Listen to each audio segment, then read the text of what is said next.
Amigos, un gusto como siempre poder saludarles. Bienvenidos a Justicia Electoral a la Semana, un programa del Tribunal Electoral del Poder Judicial de la Federación. Y agradezco en esta ocasión que nos acompañe a Rafael Elizondo Gasperín. Él es consultor electoral y vamos a platicar de convencionalidad y justicia electoral, que tengo entendido es un término muy novedoso. ¿Cómo estás? Qué gusto, bienvenido. Muchas gracias, Lupita. No, al contrario, gracias por la invitación con un tema tan interesante. Oye, además reciente, ¿no? Es un tema que está en estos momentos en boga, no quiero decir de moda, pero que es en estos momentos se está retomando, se está construyendo, ¿no? Me decías, empieza pues prácticamente en el 2010, pero platícanos, por favor, ¿qué es esto de la convencionalidad y, por supuesto, control de convencionalidad? Claro que sí, Lupita, muchas gracias. Efectivamente, como tú dices, es un tema que se está construyendo, en donde todos, autoridades, actores, investigadores, académicos, litigantes, todos estamos aportando constantemente elementos para construir esta nueva forma de control de convencionalidad. Para poder entender el control de convencionalidad me permitiría así hacer un esbozo general de los modelos de control constitucional, porque son una guía importante para entender el control de convencionalidad. El control de constitucionalidad tiene dos grandes modelos, el austriaco o el control concentrado o difuso, y el control concreto, el modelo americano, el control concreto o concentrado. Son dos formas de ver y analizar y cuidar la Constitución, que todas las normas sean acordes a la Constitución, con características independientes, sumamente distinguidas uno del otro. El control concentrado lo ejerce en un solo órgano, de manera abstracta, no se necesita un agravio personal y directo, es un concepto de invalidez, puede tener incluso efectos erga omnes generales, y por el contrario está el control concentrado, ¿sí? Que se ejerce sobre actos o resoluciones. Si se necesita, ahí los efectos de la relatividad de los efectos de la sentencia son solamente al caso concreto. Entonces, por eso se dice que es un modelo americano concreto y difuso. Ahora, esto nos da pauta para entender cómo se ejerce el control difuso de convencionalidad. ¿Por qué difuso? Porque no está concentrado a un solo órgano, lo ejercen todas las autoridades.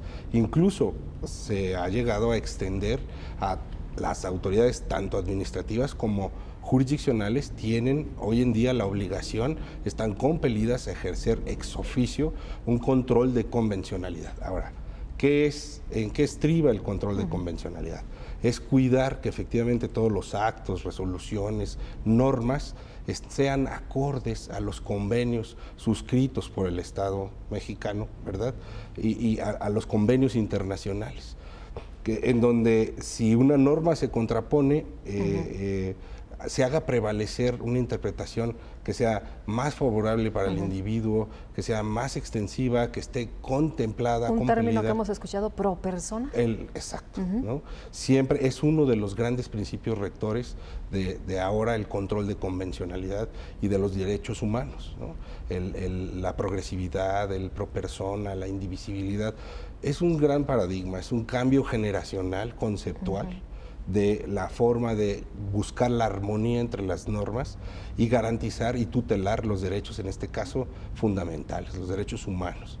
Entonces, el control de convencionalidad sí es algo que, si bien este tribunal ha sido pionero en control de convencionalidad, incluso antes de que oficialmente se instituyera por las autoridades, se vinieron siempre comparando y cotejando las normas y estos actos que fueran acordes con esta normativa y el corpus interamericano, ¿no? Que se hiciera prevalecer en esa inercia y que no se contrapusiera o se limitara un derecho fundamental, aunque estuviera regulado en nuestras normas, que fuera a contraponerse a este cuerpo legal internacional. Oye, necesitamos que nos estén revisando cada paso que se da en esta materia para que salgan las cosas bien. No, fíjate que más que estarlo revisando, estamos todos inmersos y estamos compelidos a que nuestro actuar, independientemente de la naturaleza jurídica que tengamos como autoridades, ya sea administrativas o jurisdiccionales, siempre se haga una interpretación lo más favorable para el individuo, que sea una interpretación extensiva, garantista, que en lugar de que restrinja sus derechos, y cuando haya una duda, en lugar de restringir, que se interprete favorable, que sea en su beneficio, ¿no? Sí. Entonces, que se recurre incluso a los aspectos internacionales, ¿no? Así es, así es. Ahora, para garantizar este control de convencionalidad, hay una serie de mecanismos y procesos, ¿no? Se puede llegar a él a través de la interpretación conforme, que es uno de los principios incluso con los que se ejerce control constitucional. Yo me permití empezar por el control constitucional porque van de la mano. Sí. Uno revisa la armonía con la Constitución y otro revisa la armonía con las convenciones. Los mecanismos, vías, procesos pueden ser incluso los mismos. En un proceso de control constitucional puede ejercerse control de convencionalidad. Puede revisarse que ese acto o esa norma no sea contrario no solo a la Constitución, sino a los convenios y al corpus normativo interamericano. Ahora, me decías que o nos decías a todos que este tribunal ha sido pionero. ¿En 2010 empezó todo este tema o viene de antes? Mira, viene de antes. Hay una serie de precedentes internacionales. Por ejemplo, en el caso Almonacid Arellano, del gobierno de Chile del 26 de septiembre de 2006, digamos que es pionero. Ahí es en donde empieza a abrirse esta brecha de ver a la luz de los convenios y de la normativa internacional esta nueva forma de entender los derechos humanos. Esto se replica, por ejemplo, en otro caso de los trabajadores cesados del Congreso en Perú el 24 de noviembre de 2006.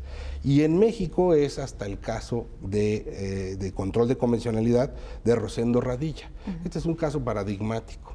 En el caso de Rosendo Radilla se tutelan los derechos fundamentales de manera extensiva, viene siendo un parteaguas en la forma en que se ve, se ejerce y se pide, se controle incluso el principio pro homine, ¿no?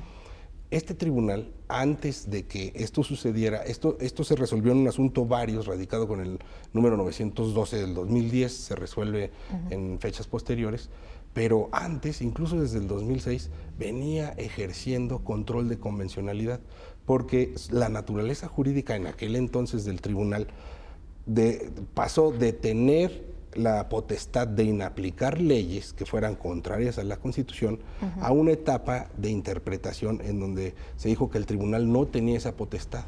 Entonces, para poder ejercer ese control, se tenía que hacer una interpretación conforme y se tuvo que voltear a ver las normas internacionales y ver cómo estaba regulado. Entonces, como un derecho fundamental, cómo estaba regulado en la estructura normativa nacional, cómo podía ser modulado, garantizado, extensivo, beneficiado con la normativa internacional. Ahora no nos podemos hacer patos, ¿no? Porque aparte hay convenios que están firmados a nivel internacional. Sí, así es. Y bueno, estamos hay tratadistas que hablan de una nueva concepción contextual de un bloque de constitucionalidad. Ya dejamos esa forma tradicional que estudiamos en la escuela de la pirámide kelseniana, decir la Constitución es la norma suprema. Ahora hay una serie de normas que, si bien es cierto, están a lo mejor supeditadas a la Constitución, pero están por encima de las leyes federales, es decir, tienen una característica y una naturaleza que engrosaron ese estrato, esa cúspide de esa forma tradicional de ver a la Constitución y conforman un bloque de constitucionalidad. Entonces, sí estamos inmersos en un cambio de paradigma, estamos inmersos en un cambio de visión. Ahorita, más adelante, seguramente tenemos oportunidad de ver incluso la actuación ex oficio de las autoridades, ¿no? Es un gran reto, pues es una gran apuesta. De una vez le entramos. A ver, platícanos. Mira, la utilidad y los efectos de la convencionalidad es precisamente el ver y espejear si un acto o una resolución en tu regulación interna no está aunque esté regulado en tu regulación interna, no está violando, trastocando, vulnerando, restringiendo algún derecho fundamental que esté en un ordenamiento interamericano, en donde el Estado mexicano haya sido parte, ¿no? Lo haya suscrito. Sí.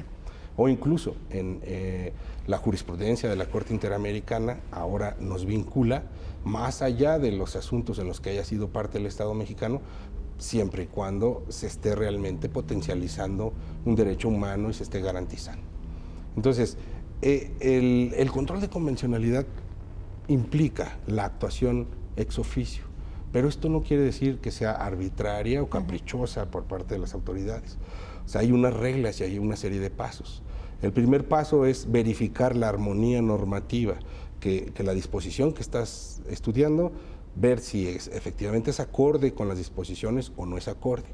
En el caso de que no fuera acorde, tienes que interpretarla, por eso viene la interpretación conforme, la forma que sea la más garante de ese derecho, de la tutela de ese derecho.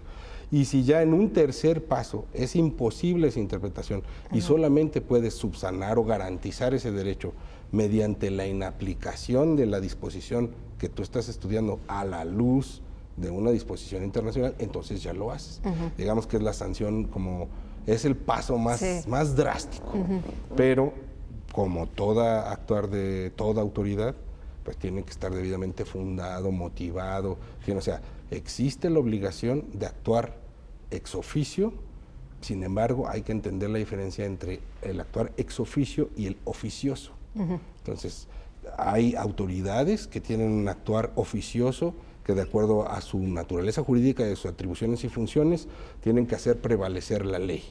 Y hay otras autoridades que solamente actúan a instancia de parte, como los tribunales, que no pueden actuar de manera oficiosa, pero que una vez que reciben un planteamiento, entonces tienen que inclusive no ceñirse solamente a los agravios expuestos, tienen que hacer una suplencia a la eficiencia de la queja, tienen que ver de los hechos expuestos, tienen que de alguna manera su espectro con el que van a analizar el asunto, abrirlo, y entonces ver que sea conforme con la Constitución, que sea conforme con la convencionalidad, ¿no? Oye, ¿dónde surge el punto de tener tanto peso el tema de los derechos humanos?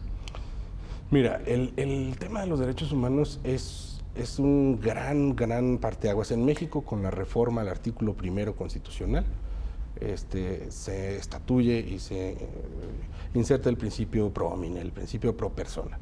O sea, las autoridades tienen la obligación de, en sus interpretaciones, hacer la que sea más favorable para el individuo, ¿no? Entonces, los actos y las resoluciones tienen que tener, digamos, ese tamiz. Ahí en esa reforma formalmente se instituye. Pero el cambio de los derechos fundamentales, pues es un cambio sumamente importante, trascendental, conceptual.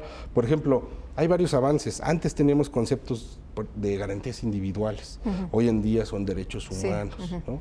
Antes teníamos... Ya no se puede decir, ¿no? Es como retroceder, garantías individuales. ¿No? Ha evolucionado, ¿no? Ajá. Es un concepto mayor que involucra a los individuos, con una serie de previsiones mucho más amplias, ¿no?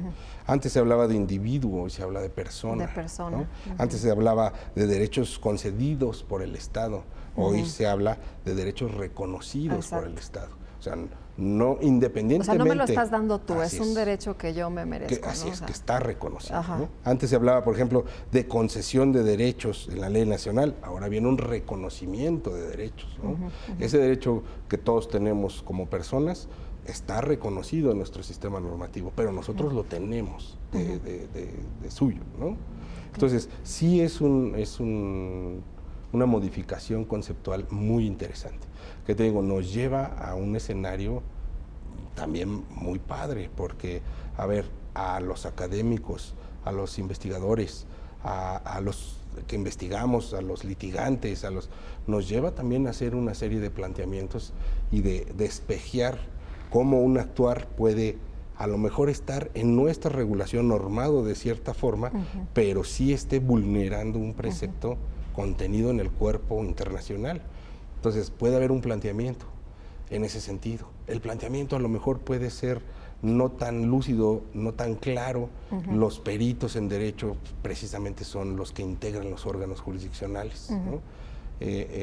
A lo mejor darles el derecho, darles los hechos, para que nos den el derecho. En fin, es una dinámica en la que estamos inmersos todos. Claro. ¿No? Oye, dices, estamos inmersos todos, pero particularmente en el caso del Tribunal Electoral, porque a lo mejor se preguntan nuestros amigos del auditorio, bueno, ¿y qué tiene que ver la convencionalidad con el Tribunal Electoral? Ah, sí, claro, muchísimo. Tiene mucho que ver.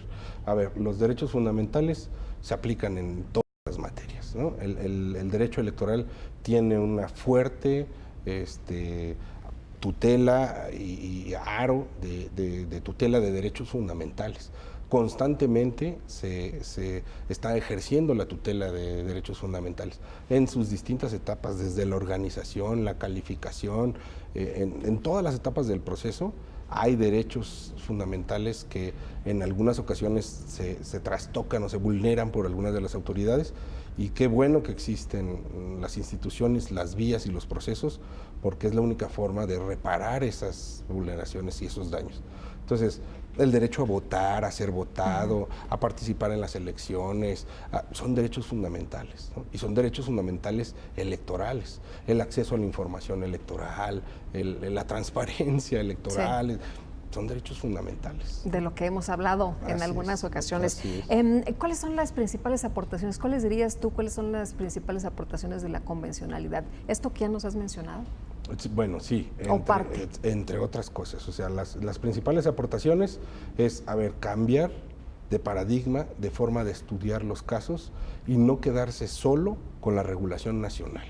Estamos frente a supuestos inclusive de supranacionalidad, cuestiones más allá de nuestro ámbito territorial, por decirlo, por tratarlo de denominar así, a aspectos de supranacionalidad, porque son normas que están más allá de las normas nacionales, en donde si bien el Estado mexicano es parte porque la suscribe, comprenden un corpus, un cuerpo distinto, normativo, interamericano. Oye, entonces, uno pudiera pensar, bueno, en México hay tales leyes y tales normas, ¿y por qué tenemos que estar a lo mejor supeditados o por qué tenemos que estar relacionados con otras leyes que ni siquiera las hicimos aquí nosotros, ¿no? Claro. Esa es una buena pregunta, es una buena interrogante, porque esas leyes garantizan o de alguna manera están previendo, regulando disposiciones más genéricas de tutela de esos derechos fundamentales. A veces las normas, que la norma es algo muy frío, la norma es algo exacto, es algo tangible.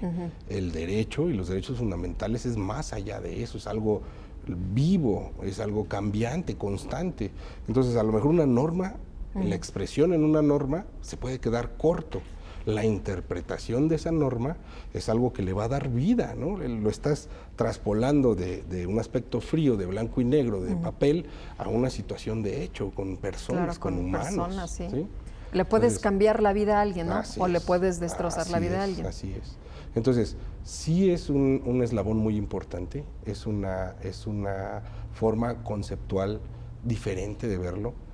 Si tú me preguntas hoy, y en mis clases con mis alumnos, sí les digo que tenemos que tener la mente abierta, sí, claro. Open your mind, porque es una forma Oye, de pero ver además qué bueno, ¿no? Porque si te ponen a ti como individuo o como persona, bueno, retomando el término adecuado, en el centro para que tú seas el beneficiario de todo esto, pues qué mejor. Sí, así es, así es.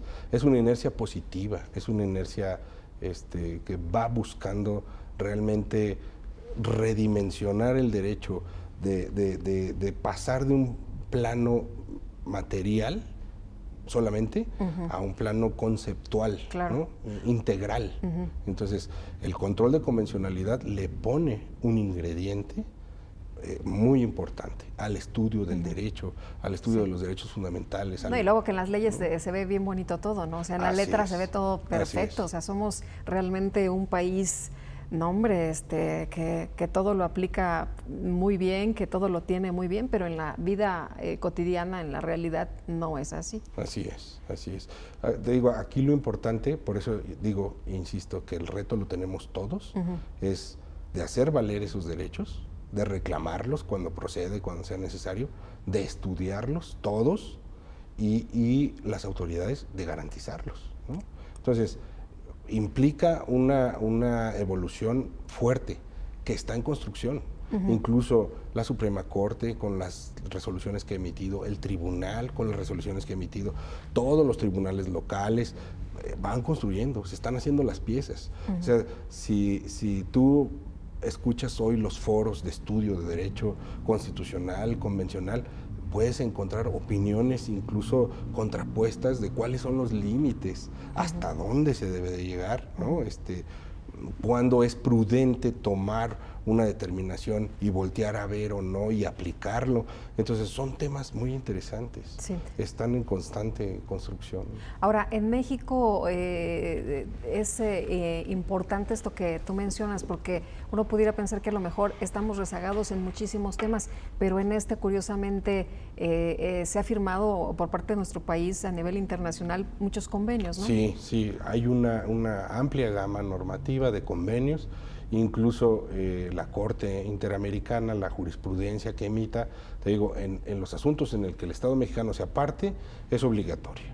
Pero también en los que no se aparte, es vinculante esa jurisprudencia, porque es la forma, son los criterios de interpretación que han dirimido o resuelto controversias en donde se han interpretado sus derechos fundamentales, pero de la forma más armoniosa en estos sistemas normativos.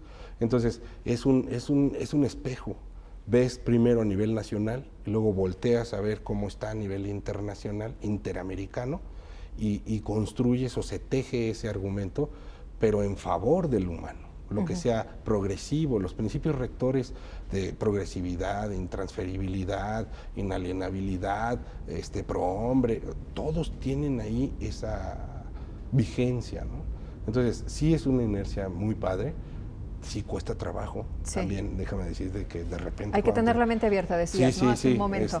Cuando te platican o ves cosas, interpretaciones, tú dices, a ver, yo eso no lo vi en la escuela, cuando menos en mi generación no lo vi. No te tocó. No me tocó. Pero los chavos a los que ahora se les está instruyendo. Están inmersos y están obligados a ponerse a estudiar, a entenderlo, a ver.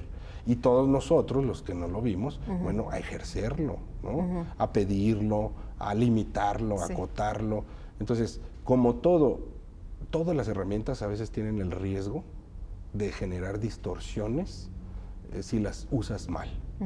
Esta, por supuesto, si se usa mal, puede tener un impacto negativo.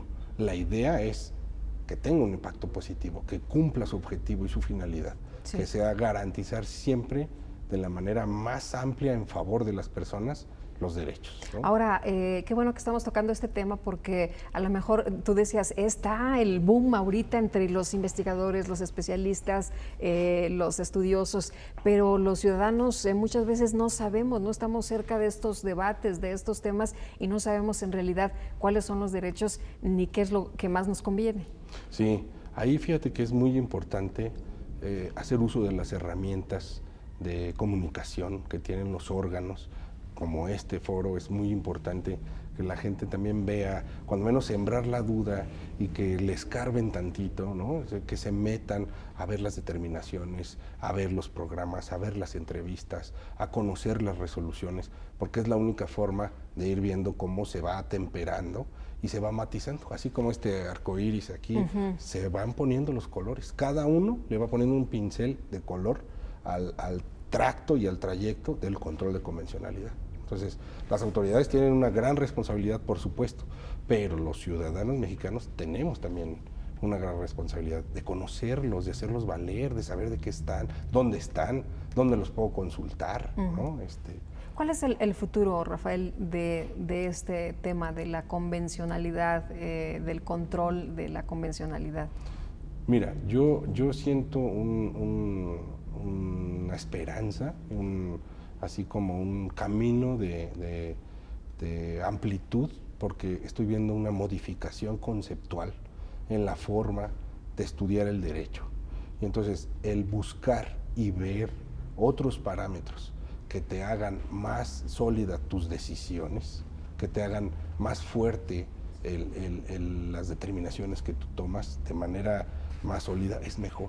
Entonces, estos son herramientas, insumos que dan esa solidez, ¿sí? Para que las actuaciones no sean sobre texto de un control de legalidad de, está ahí en mi ley, porque dice mi ley, yo lo voy a hacer. No, a ver, a lo mejor tu ley se quedó corta o estuvo emanada en un contexto distinto que ahorita, en el caso concreto, tiene un tamiz diferente. Entonces, por supuesto que yo lo veo beneficioso, lo veo positivo. Que está en construcción, está en construcción. En el caso Radilla, por ejemplo, ¿cuánto tiempo se tardó en darse una determinación? Me decías, es pionero en este tema de convencionalidad, empezó en 2010, de hecho, Sí, fue un asunto que se radica con el número de expediente de 2010 y si no mal recuerdo se resuelve en años posteriores. Sí se tarda, pero fue parteaguas. Sí. A partir de ese momento, entonces el análisis del principio pro persona y pro homine cobra una magnitud tan grande que, digamos, si me permites el término, empapa a todas las autoridades, las obliga ya a empezar a resolver siempre tutelando ese principio. O sea, es el caso emblemático. Es un caso emblemático. Sí, es un caso emblemático. Ahora, a raíz de esos ha habido muchos. En materia de control constitucional, la Corte ha resuelto en el ámbito de sus atribuciones cuestiones trascendentales muy importantes y el tribunal, a través de su sala superior y de sus salas regionales, también han hecho control convencional muy importante, ¿no? Han hecho interpretación conforme, han hecho inaplicaciones, han sustentado y argumentado de manera muy interesante. O sea, vale la pena meterse y conocer un poquito más. Rafael, te aprecio mucho que hayas platicado con nosotros en esta ocasión, que hayas aceptado la invitación para estar con nosotros y explicarnos, aclararnos de qué se trata todo esto y la importancia que debe mantener el ciudadano en acercarse a estos temas. Así es, no, al contrario, gracias por la invitación, porque además pues el momento es muy importante, estamos comenzando un proceso electoral, estamos con reglas nuevas, con autoridades nuevas, estamos con una situación política, social, pues también compleja. Entonces es un momento muy, muy oportuno como para sí voltear y decir, a ver, vean dónde están sus derechos, cuáles son sus leyes, cuáles son las instancias, cómo las pueden hacer valer, a quién acudir, cómo, o sea, contextualmente, ¿dónde estamos posicionados? Muy bien. Pues Rafael, muchas gracias de nuevo y muchas gracias también a usted por habernos acompañado en nombre de todo el equipo del Tribunal Electoral del Poder Judicial de la Federación. Le deseo que tenga una muy buena semana, que la pase muy bien.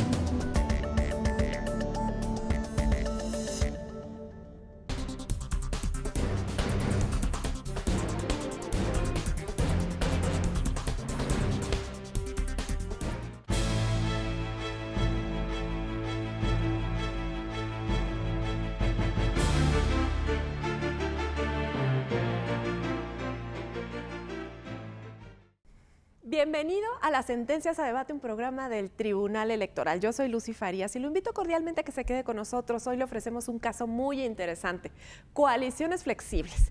Quiero comentarle que el Partido Revolucionario Institucional, el Partido Verde Ecologista de México y Nueva Alianza promovieron un juicio de revisión constitucional electoral en contra precisamente de una sentencia del Tribunal Electoral de San Luis Potosí.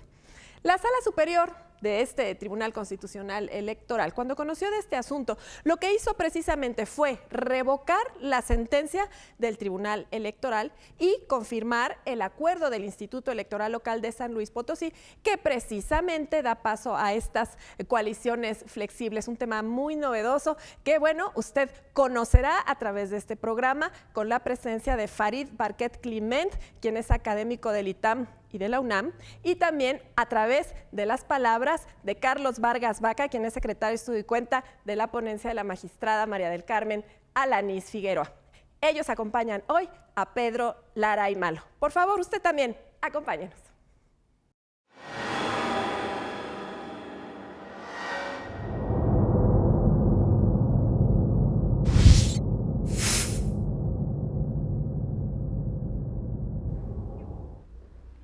Como siempre, les damos la bienvenida a su programa, Las Sentencias a Debate del Tribunal Electoral del Poder Judicial de la Federación. Gracias a Lucy por adelantar la presentación de nuestros invitados. Farid, Carlos, bienvenidos, muchísimas gracias por acompañarnos. Y en esta ocasión vamos a hablar sobre el juicio de revisión constitucional 457 del año 2014, relativo al registro de una coalición flexible en el estado de San Luis Potosí, en este caso una coalición conformada por el Partido Revolucionario Institucional, el Partido Verde Ecologista y Nueva Alianza. Y como siempre, pues le cedemos la palabra a Carlos para que nos cuente un poco sobre los precedentes de este asunto, qué es lo que se impugna, cómo llega a la Sala Superior. Bien, tenemos el caso, como ya lo mencionabas, del proceso electoral en el estado de San Luis Potosí, 2014-2015. 3 partidos políticos, Partido Revolución Institucional, el Verde Ecologista de México y Nueva Alianza, solicitan el registro de una coalición denominada flexible ante la autoridad electoral local. La autoridad electoral local concede el registro. Este acuerdo que otorga el registro es impugnado por el Partido Acción Nacional. El asunto lo envía en primera instancia directamente al Tribunal Electoral del Poder Judicial de la Federación y este resuelve que debe agotarse previamente la instancia local y lo regresa al estado de San Luis Potosí. Al tribunal local, digamos, ¿no? Al tribunal local.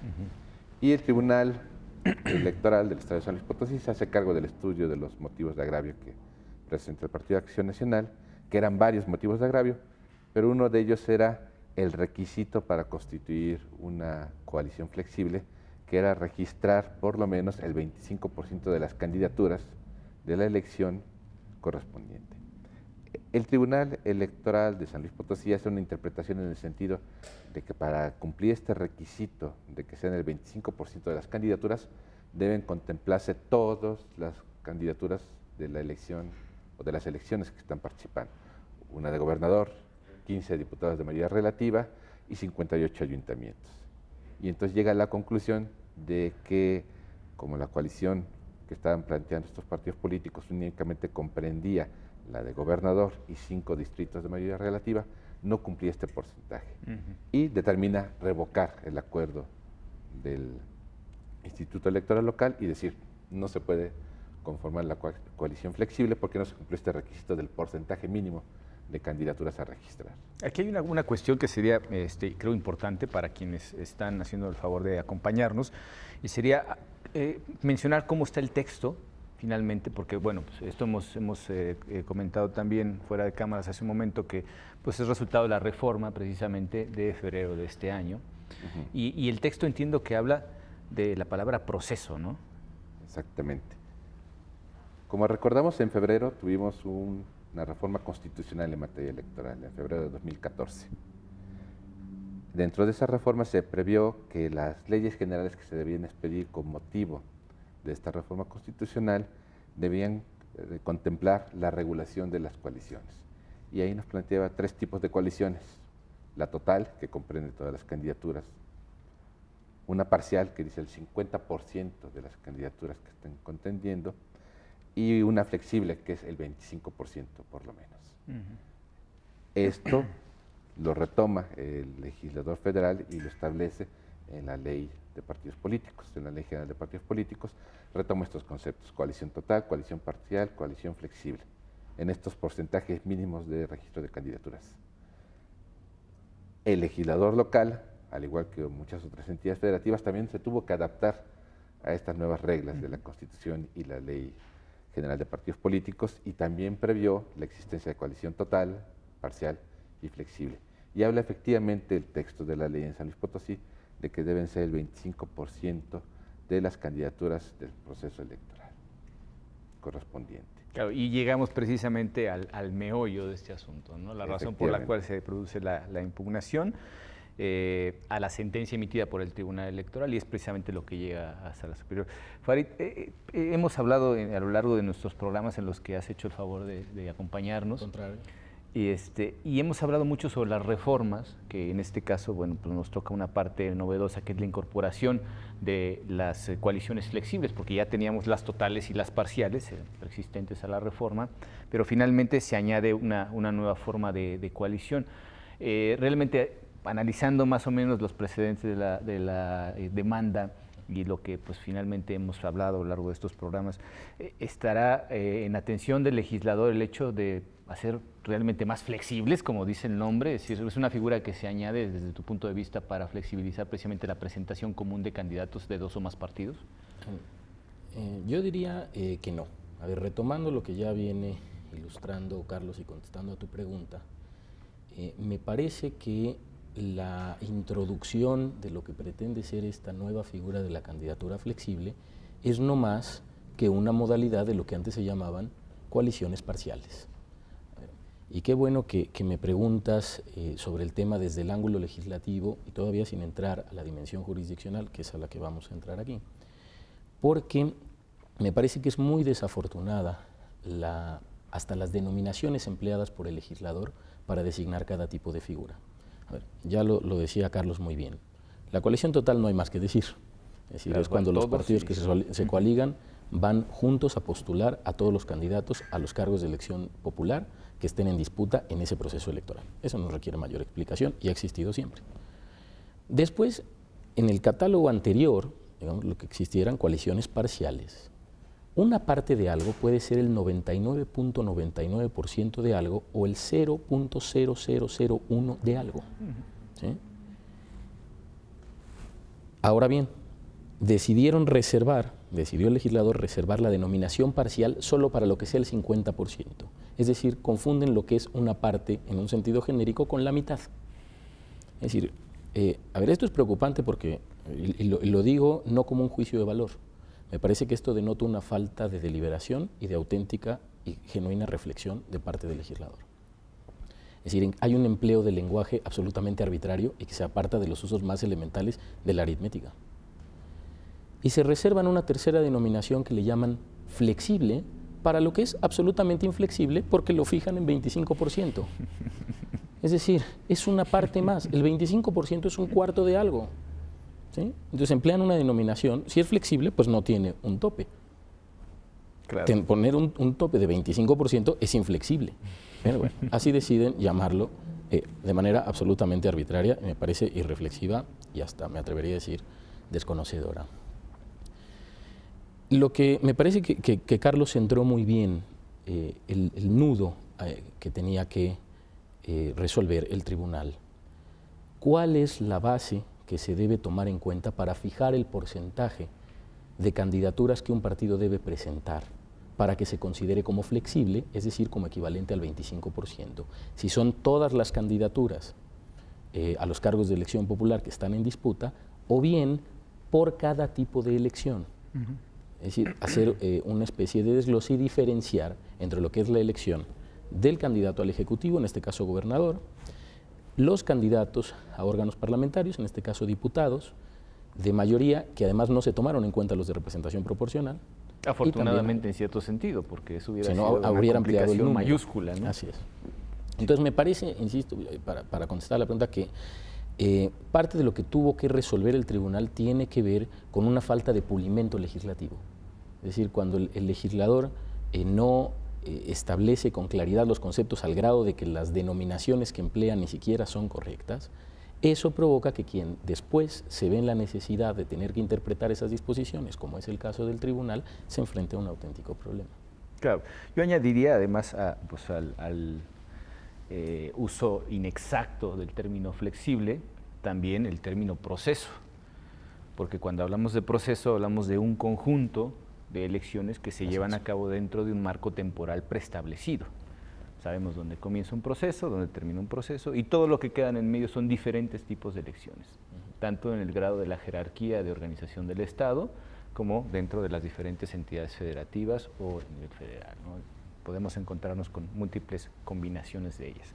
Y precisamente el proceso electoral, en este caso de San Luis Potosí, que comenzó ya en el año 2014, que continuará durante todo este año 2015, pues de alguna manera nos muestra los posibles problemas que nos vamos a enfrentar con esas reformas que aún tienen muchísimas deficiencias y que, bueno, es parte del tribunal también tratar de alguna manera de clarificar las cosas. ¿Qué nos puedes contar, Carlos, sobre los agravios que presenta en este caso la coalición que viene impugnando el resultado de la sentencia del Tribunal Electoral Local en San Luis Potosí? Mira, ya lo aterrizaba muy bien Farid. El punto era la interpretación de la normativa. Como lo mencionaba inicialmente, eran diversos los agravios que se planteaban por parte del Partido Acción Nacional respecto al registro de la coalición, pero el Tribunal Electoral de San Luis Potosí se centró única y exclusivamente en el aspecto del cumplimiento del requisito del porcentaje que exige la normativa electoral para poder considerar una coalición flexible. Y estos eran los motivos de agravio que venía planteando nuevamente la coalición del PRI, el Verde y Nueva Alianza, ahora ante el Tribunal Electoral del Poder Judicial de la Federación respecto de la decisión que tomó el Tribunal Local de San Luis Potosí. Y era cómo se debía interpretar esta norma. Incluso uno de los planteamientos que hacía el actor en ese medio de impugnación era inaplicar ese artículo 177 de la ley electoral local, porque desde la perspectiva del impugnante limitaba la posibilidad de participar los partidos políticos en forma coaligada. Entonces aquí lo que determinó en un primer momento la Sala Superior es que no era necesario acudir a la inaplicación, sino que una adecuada interpretación de estas reglas era la que nos daba la solución de quién tenía la razón. Y era precisamente, bueno, qué candidaturas tenemos que tomar en cuenta a partir precisamente del empleo de un lenguaje que no es claro, preciso. Si estamos hablando de procesos, si estamos hablando de elección o de elecciones incluso. Suele decirse, estamos en una elección. Bueno, son varias elecciones. Por ejemplo, tomando el caso de San Luis Potosí, vamos a tener la elección de gobernador, de diputados y de ayuntamientos. Claro. Independientemente de lo que va a haber a nivel federal, que va a ser también la elección de diputados federales. Pero bueno, entonces estamos hablando de 3 distintos tipos de elecciones, que a partir de la redacción de la ley local pareciera que estamos hablando de una sola elección. No, en realidad son 3. Y ese es parte de los razonamientos que contiene la sentencia del tribunal, en el sentido de decir, bueno, estamos ante 3 elecciones. Incluso con un detalle, cuando hablamos de la elección de gobernador, no podemos incluirla en este catálogo de elecciones totales, flexibles, parciales, porque es un cargo único. Claro, aquí no hay totalidad ni parcialidad. Exactamente, no podemos partir a la mitad de los candidatos. Ni siquiera como lo manejó el Tribunal Local de que hubiera una elección total, una coalición total respecto de gobernador. No puede ser porque es un solo cargo. Claro. Hablamos de elecciones con esta clasificación que es el legislador, cuando estamos hablando de distintos cargos colegiados o de integración de planillas, como es en el caso de los ayuntamientos, en que sí es una multiplicidad de candidaturas, pero no en la de gobernador. Claro, entonces, entiendo que además las candidaturas precisamente se deben de entender por elección. Exactamente. Y eso es parte de los razonamientos que contiene la sentencia de la Sala Superior, en el sentido de cómo interpretar, entender esta idea de las candidaturas en una elección, en un proceso electoral. Además, entiendo que se habla desde el principio, tanto a nivel federal como lo recoge la ley local, de una necesidad de que sean homogéneas esas candidaturas, con afán, entiendo yo, de dar coherencia finalmente a aquellas propuestas que se hagan por parte de los partidos políticos coaligados, ¿no? Creo que eso es fundamental, ¿no, Farid? Sí, esta es una parte que la reforma de alguna manera introdujo. A ver, yo quiero adelantar que a pesar de que esta emisión se denomina sentencias a debate, uno también tiene derecho de hacer explícito, en mi caso, que comparto el criterio de la Sala Superior, es decir, no hay por qué buscar diferencias donde no las hay. El hecho de que exista, en mi caso, acuerdo, y que yo comparta el sentido de lo resuelto por unanimidad, por los magistrados bajo la ponencia de la magistrada Lanís, y a partir de la redacción que hizo Carlos y los licenciados García y Figueroa, me parece que sigue habiendo aristas interesantes como esta que tú tocas. A ver, La legislación dice que las coaliciones deben ser uniformes. E inclusive en sus argumentos la sala entra a explicitar qué debe entenderse por la uniformidad. Lo que se busca con esta pretensión de uniformidad es no confundir al ciudadano, porque si un partido político se coaliga para un determinado tipo de elección dentro de un mismo proceso electoral, como tú dices, un proceso electoral anual que tiene una jornada de votación, aproximadamente a la mitad de ese transcurso.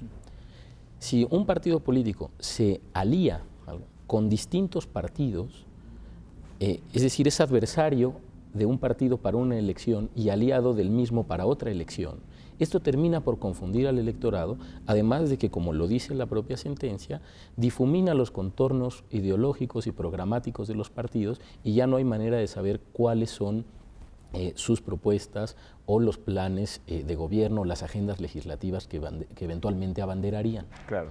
Entonces, esta parte me parece rescatable. Es decir, que si existe un genuino compromiso de dos o más partidos, lo suscriban y lo suscriban a fondo, y que no, quizá por la tentación de ir con un partido del que se dicen adversarios, pero que existe probabilidad de ganar un cargo público, entonces se coaliguen por un mero cálculo electoral o de ganancia política. Me parece que eso es en beneficio de la ciudadanía, que puede tener en algún sentido un poco más claro de por dónde va cada coalición, digamos, valga esa expresión coloquial, por dónde van y qué es lo que proponen. Claro, además hay una cosa que es importante transmitir a nuestro auditorio, que es el hecho de que entre los requisitos para que un partido finalmente obtenga su registro, pues es necesario presentar una plataforma ideológica en general, plataforma electoral, la declaración de principios, cosas que ligan al final de cuentas a ese partido a una ideología determinada con unas propuestas determinadas para poder contender en cualquier proceso electoral. Y esto creo que tiene una razón muy sencilla de entenderse, que es el hecho de que las propuestas siempre son ideológicas en ámbito político. No puede haber una sola propuesta que prescinda de la ideología. Bueno, de hecho, hay quienes afirman que el ser humano no puede prescindir de una ideología, finalmente. Siempre está uno casado con determinadas ideas, tienes determinadas inclinaciones. Digo, hemos hecho clasificaciones de lo más diversas, ¿no?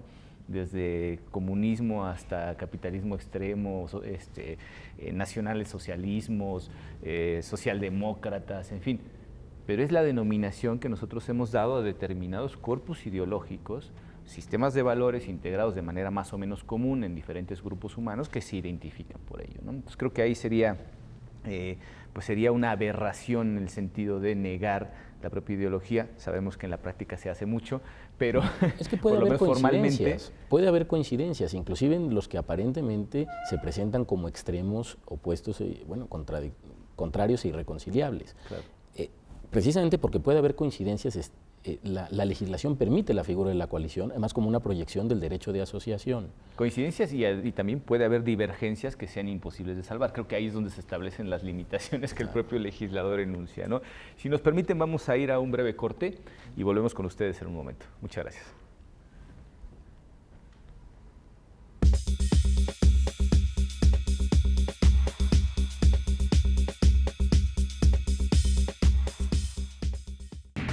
La comunicación es una forma de ejercer la transparencia.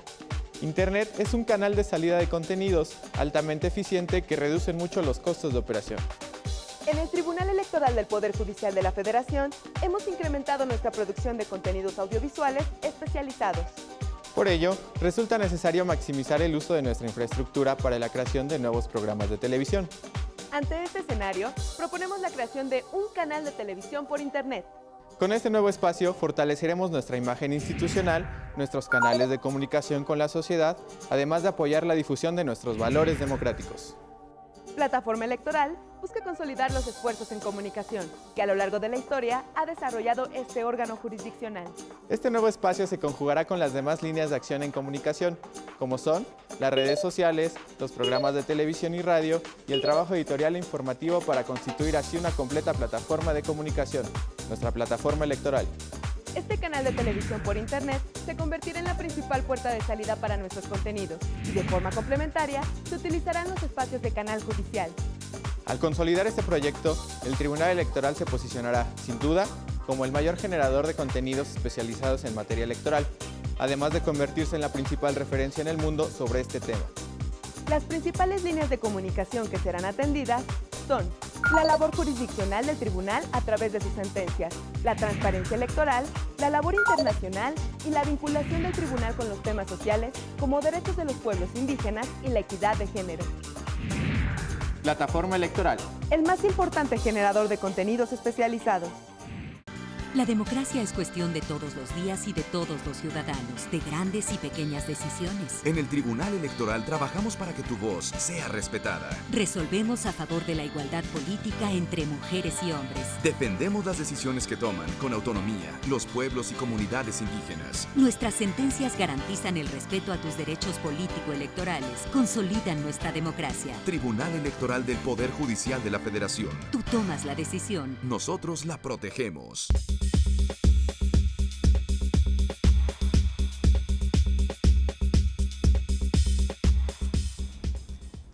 Pues nuevamente con ustedes aquí en Sentencias a Debate, y me gustaría que tratáramos una cuestión importante que dejamos justo hace un momento antes de nuestro corte, y es el hecho de por qué finalmente se acotan esas relaciones, digamos, entre los partidos de forma tal que tengan que ser coherentes. Decíamos, bueno, no se confunde al electorado al final de cuentas con propuestas que se puedan integrar perfectamente.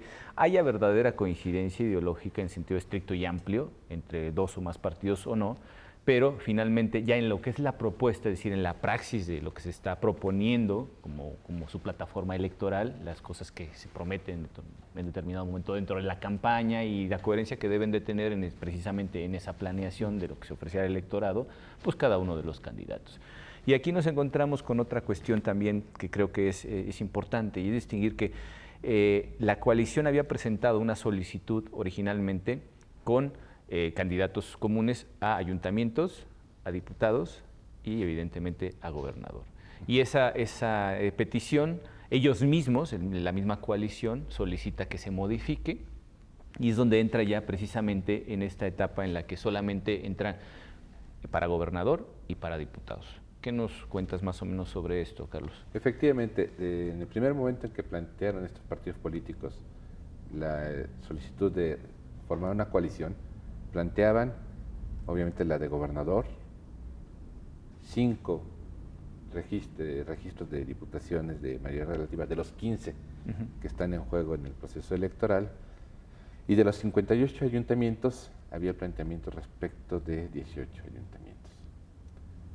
Esto en un primer momento. Posteriormente, antes de que se aprobara el convenio de coalición por parte del Instituto Electoral Local, plantean retirar el registro de coalición respecto de los ayuntamientos y únicamente se quedan con los 5 distritos uninominales para la elección de diputados y la de gobernador.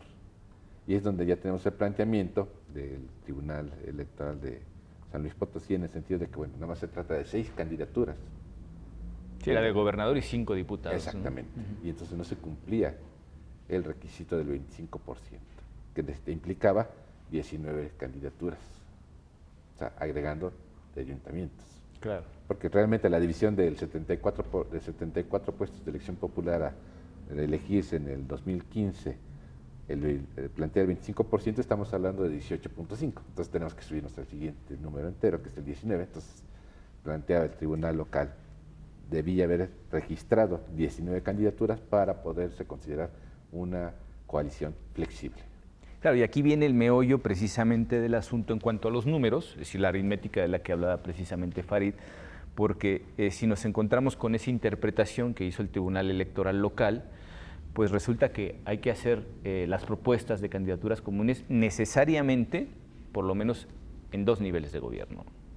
Y estoy hablando de ayuntamientos y diputaciones. Digo, en el caso de que se pudiera prescindir, que no fue así, se prescindía de la candidatura común a gobernador, necesariamente tendría que abarcar todas, en este caso todas las 15 diputaciones, por poner un ejemplo, más 4 en el caso de los ayuntamientos, o hacer todas, por ejemplo, de ayuntamientos para completar finalmente esos 19 mínimos que deberían de tener para cumplir con el 25%. Y aquí es donde volvemos otra vez a la gramática y sobre todo pues a la cuestión semántica, ¿no? ¿Qué es flexible? Creo que el empleo de la palabra flexible hay que desvincularlo del uso que se le da sí. coloquialmente. Ellos entienden por flexible un cuarto de algo. A mí me parece que un cuarto no puede ser un octavo, ¿no? Es un cuarto. Sí, porque es un mínimo del cual hay que parar. Pero bueno, ¿no? O sea, entonces la denominación flexible aquí adquiere un alcance de significado distinto por la arbitrariedad del legislador. Me parece que si ponemos en contraste la sentencia del Tribunal Electoral de San Luis Potosí y la sentencia de la Sala Superior que la revocó, lo que vemos es dos tribunales que entienden de manera distinta cuál es la base, es decir, cuál es el número al que se debe aplicar ese porcentaje del 25% mal llamado flexible. El Tribunal de San Luis Potosí lo entendió como un número amplio, que si no me equivoco, Carlos, es de 70 aproximadamente, ¿no? Son 15 de mayor... 74. Estamos hablando de 74 puestos de elección. Y en cambio lo que hizo la Sala Superior es decir, si se deja en 74 el número base, vuelves muy gravoso, muy difícil de alcanzar el acuerdo político para que las coaliciones efectivamente existan. Es decir, lo que me parece que entiende la Sala Superior, lo que subyace a su razonamiento, y me parece que son las palabras que emplea, es que utilizar una base tan alta, es decir, una cuarta parte de 74 cargos, se vuelve desproporcionado. Es decir, no en el mundo político no es habitual un nivel de concierto, de acuerdo entre los partidos como para postular tal cantidad. Y si lo hay generalmente es total, ¿no? Es decir, vamos... Y la total, bueno, ya todo, es todavía más gravoso, más complejo, tener un acuerdo sobre la totalidad de las candidaturas. Y no solo porque sea un asunto de nombres o de personas, de a quién vamos a postular, que eso desde luego gravita en la vida de los partidos, si no sería muy ingenuo decirlo, pero me parece que también puede haber discordancias, inclusive programáticas, ¿sí? Que si se impone un número tan alto de candidaturas para aceptar que se vuelva coalición, entonces las coaliciones serían nugatorias, no existirían. Me parece que en esto la sentencia del Tribunal Electoral del Poder Judicial de la Federación en su Sala Superior facilita que los partidos realmente ejerzan una dimensión del derecho de asociación en materia política como es la coalición.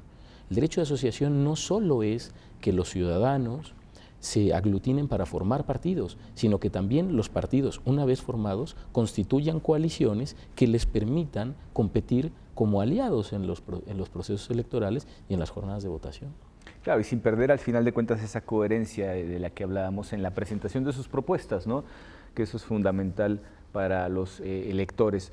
Y otra de las cuestiones que se planteaban, si mal no recuerdo, Carlos, era pues la falta de fundamentación y motivación de la autoridad responsable, cosa que pues realmente no fue tal, ¿no? En el sentido estricto creo que se argumentó, hubo una interpretación completamente divergente de la que hizo la Sala Superior, por supuesto por parte del Tribunal de San Luis Potosí, y el meollo estaba en entender precisamente el alcance de lo que señalaba Farid, hasta dónde permitía la posibilidad de que los partidos políticos se coaligaran pues con cierta libertad y un margen amplio para poder llevar a cabo esa negociación, ¿no? Sí, efectivamente, el problema es de interpretación, o sea, no tanto la fundamentación y motivación, no. La interpretación que se estaban haciendo de los preceptos, porque incluso, ya lo mencionaba Farid, hay un problema de utilización del lenguaje, incluso de las reglas propias de cómo está regulado las coaliciones.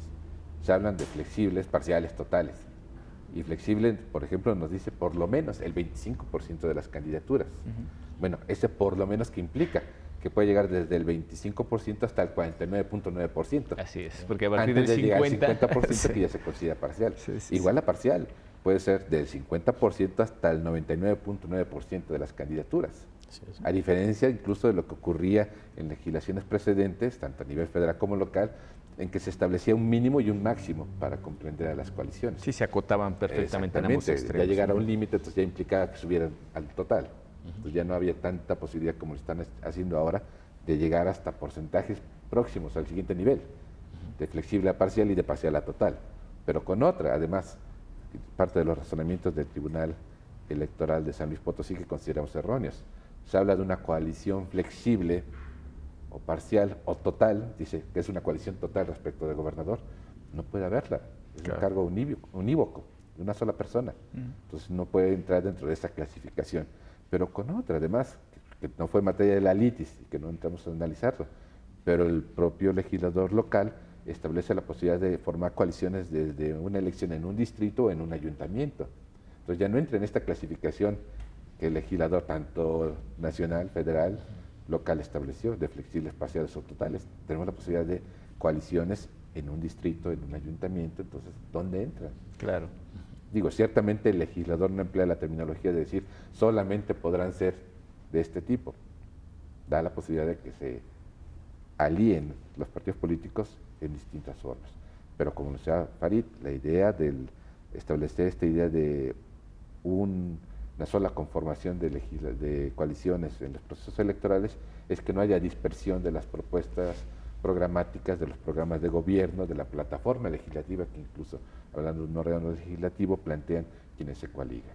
Claro, tiene que haber mínima coherencia dentro de la interpretación de estos preceptos. Claro, claro.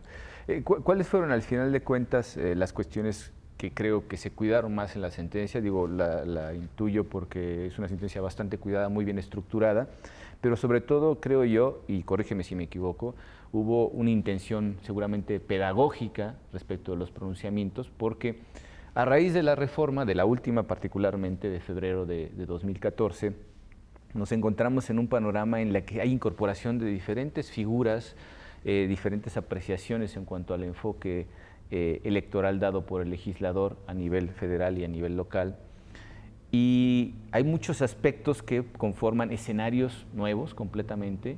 Creo que es necesario el pronunciamiento de la Sala Superior, de cualquier instancia, al final de cuentas administrativa o jurisdiccional, pero en el caso que nos atañe precisamente el de la Sala Superior, para ir tratando de dar claridad y también, de cierta manera, ir haciendo un poco menos ásperas las cuestiones planteadas de manera deficiente por el legislador, ¿no, Farid? Pues sí, me parece que esta sentencia, como otras, se suma a toda una saga en la que el tribunal tiene que, valga la expresión, enmendar algunas deficiencias semánticas, es decir, que no queda claro cuál es el sentido de lo que está normando el legislador. Y a ver, esto es parte de la función jurisdiccional, es decir, jurisdicción quiere decir eso, decir el derecho. Así es. Es parte de la labor de los jueces interpretar y resolver a la luz de casos concretos cómo debe entenderse lo que dispuso el legislador. A ver, esto yo tampoco, que esa sea la función no quiere decir que esté bien que se abuse. Es decir, no tienen por qué los tribunales estarse viendo continuamente en el predicamento de tener que estar interpretando normas que, además hay que decirlo, generaron problemas donde no los había. Es decir, antes existían las las coaliciones totales y las coaliciones parciales, y dentro de las coaliciones parciales como género existían todos los tipos admisibles de parcialidad. Se dieron a la tarea de meter una subcategoría que lo único que ha generado es problemas, y que tenga que entrar el tribunal a elucidar cómo debe entenderse esa nueva figura de la candidatura flexible para que sea armónica con el sistema de normas. Ahora, aquí quisiera hacer una reflexión muy rápida precisamente sobre los vericuetos en los que meten a los tribunales las malas disposiciones legislativas. En primer lugar, el artículo 177 de la Ley Electoral de San Luis Potosí, que es el que interpreta el Tribunal Electoral del Estado, es una transliteración del artículo que está previsto en la Ley General de Partidos Políticos. Ahora, esto tiene que ver ya con un problema, lo digo de verdad, de desaseo sistémico. Si hay una ley general, porque así se llama Ley General de Partidos Políticos, quiere decir que esa materia le queda vedada a los estados de la República. Los estados de la República no pueden legislar en materia de salud porque hay una Ley General de Salud. No pueden legislar en materia de educación porque hay una Ley General de Educación. Hoy tenemos una Ley General de Partidos Políticos, pero resulta que también tenemos una ley que en muchos aspectos la contradice a la ley general, la ley del Estado, pero en otros simplemente la translitera. Sí, entonces, ¿qué sentido, si la reproduce fielmente, qué sentido tiene que siga existiendo? Es decir, ¿para qué se reserva una determinada materia al legislador federal si el legislador local va a seguirlo haciendo? Esto genera problemas sistémicos, genera que entonces no nos tomemos en serio las leyes.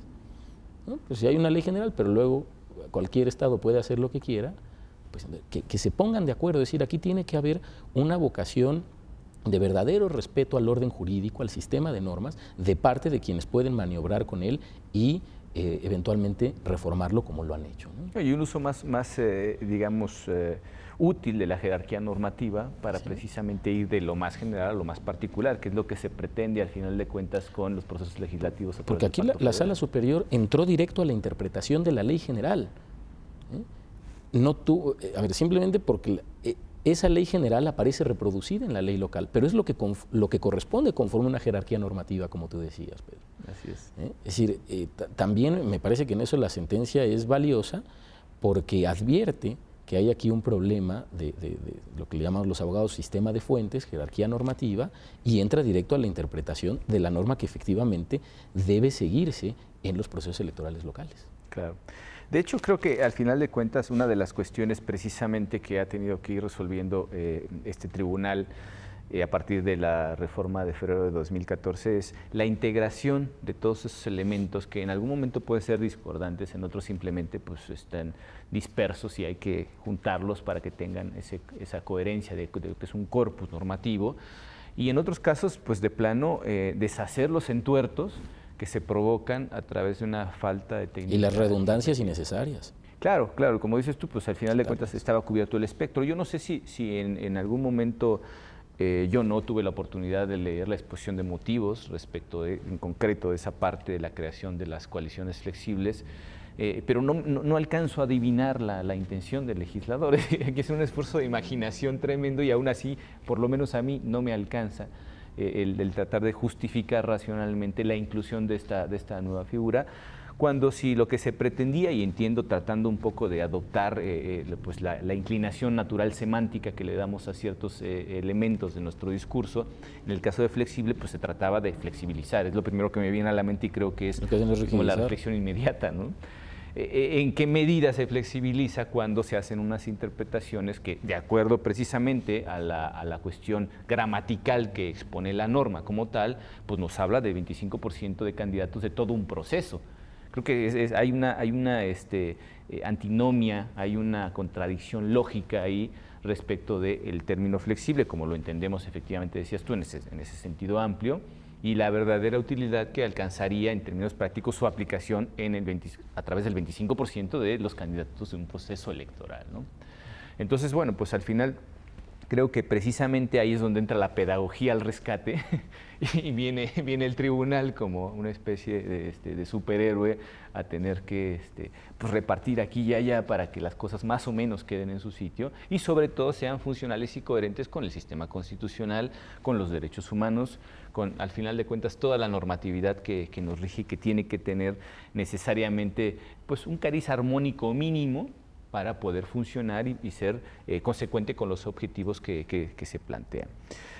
Si nos permiten, vamos a ir a nuestro segundo corte y me gustaría que volviéramos particularmente sobre la cuestión de los efectos ya que tenemos planteados en esta sentencia y cuáles serían además también las repercusiones para procesos electorales paralelos o futuros, ¿no? Volvemos con ustedes en un momento. Muchísimas gracias.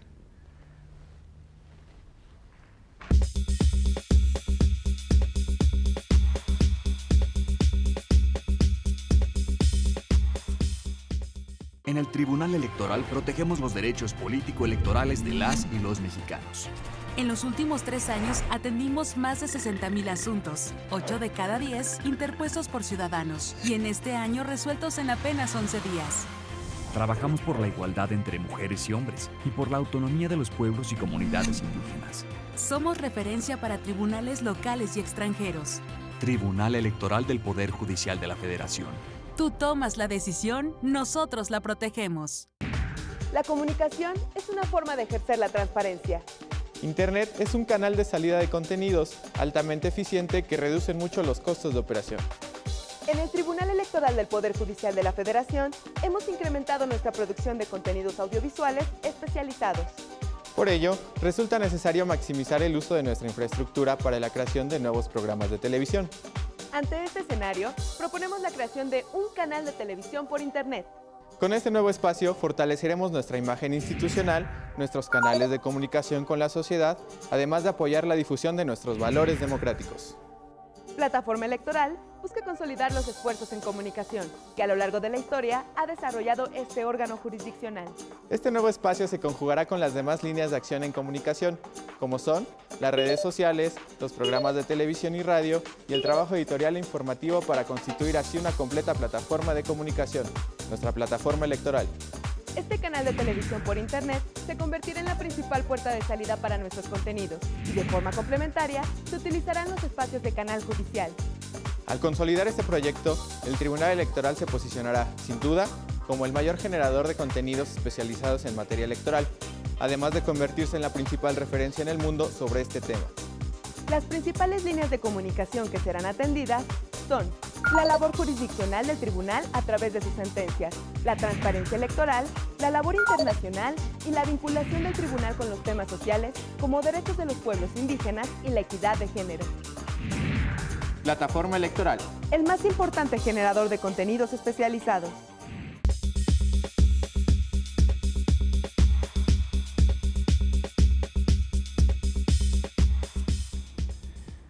Bueno, pues estamos nuevamente con ustedes en esto que ya es nuestro tercer segmento del programa. Como siempre, bueno, pues el tiempo vuela y al final de cuentas hay muchas cosas todavía que comentar, pero particularmente y en términos muy generales, me gustaría que hablaran sobre los efectos que ya ha puesto la sentencia sobre el papel y que podían pues, ser dentro de ese marco analíticamente que decíamos pedagógico, pues podría tener efectos importantes tanto en las elecciones que se van a pues, realizar de manera paralela durante este año como en las que tengamos a futuro, ¿no? ¿Tú qué podrías comentarnos sobre esto, Farid? Digo, los efectos están ahí y finalmente se ordena que se respete el registro de esta coalición flexible, de acuerdo al análisis que hicimos lingüístico en sentido, es decir, la semántica de lo que significa proceso se va a entender como cada una de las elecciones. En este caso, pues entendemos que se va a considerar el 25% de la elección de diputados, la de gobernador ya decíamos que no, porque resulta imposible partir en 4 al candidato que es único, y en el caso de los ayuntamientos, pues también hablamos de ese 25% y son umbrales mínimos que operarían para cada una de esas elecciones, ¿no? Entonces, ¿cómo ves tú más o menos el panorama después de lo que se ordena en esta sentencia, Farid? Yo creo que sí va a tener efectos en las elecciones que se van a llevar a cabo este año, pero además en elecciones futuras. El sistema político mexicano permite que el número de partidos políticos sea abierto. Es decir, no está preestablecido que debe haber 2, o que debe haber 5, o que debe haber 10. Claro, ahora es como un mucho número se sube al variable. 3% para el registro, ¿no? Eso para conservar el registro una vez que tienes el registro condicionado. A ver, una vez que un partido ya ratifica su registro porque logra superar ese umbral, como decías, de 3% en una primera elección en la que necesariamente debe competir solo, porque de lo contrario se colgaría, digamos, del prestigio de las redes políticas que ya tienen los partidos que le anteceden. Y existe la prohibición además expresa Sí, en la ley. Sí. no pueden ir. A ver, una vez que convalidan su registro, me parece que las coaliciones se convierten en un vehículo de negociación política importante. No solo para el acceso a cargos de elección popular, sino también para la discusión y para sacar adelante medidas legislativas que se traducen en políticas públicas. Aquí me detengo en una interpretación interesante que hizo la sentencia de la magistrada Alanís y de la que fue secretario Carlos. Dice la sentencia, la legislación tanto local como la legislación general establecen que si un partido político, dos o más partidos políticos deciden ir en coalición parlamentaria, necesariamente deben ir en coalición para gobernador y no en sentido inverso, ¿o me equivoco? No, es correcto. Cuando es total, la de diputados tienen que postular también al gobernador. ¿Cuál es el sentido de esto? No dejar desprotegido al gobernador. Es decir, el gobernador, como el jefe de gobierno en el Distrito Federal, como el presidente de la República a nivel federal, si no tiene apoyo congresual, no puede hacer prosperar ni hacer avanzar ninguna iniciativa que él formule. Es decir, esto impacta no solo en el sistema electoral, sino también en el funcionamiento constitucional de todo el sistema jurídico y del sistema político. La gobernabilidad, entendida en términos generales, depende de eso, Entonces, básicamente. muchas veces el acuerdo político que se da finalmente cuando ya esos candidatos se vuelven legisladores y cuando ese candidato se vuelve gobernador, eso también se plasma en el ejercicio de la función legislativa y de la función gubernamental. Es decir, en las coaliciones se prefigura en buena medida lo que va a ser el acuerdo de gobierno futuro. Claro. Me parece que esta sentencia que incide sobre las coaliciones, en consecuencia, incide de manera no inmediata, pero sí mediata, en la forma como se articula el acuerdo político, porque permite o lo facilita esta sentencia de la Sala Superior, a diferencia de lo que interpretó el Tribunal de San Luis Potosí, que lo hacía más gravoso y lo dificultaba. Claro, y además, coincido absolutamente con ello, además que no tenemos otra opción más que promover desde un marco legislativo la gobernabilidad, a tratar de hacerla posible en la medida en la que pues, todos los alcances de la votación den para poder soportar a los representantes en el Parlamento, y que de alguna manera sean coherentes con las propuestas que pueda tener el gobernador.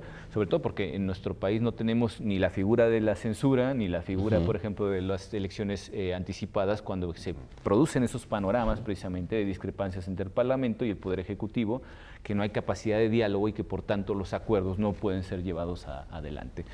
Carlos, tú al final de cuentas, bueno, pues como uno de los artífices de esta sentencia, entiendo que tienes un panorama muy amplio de los efectos de la misma.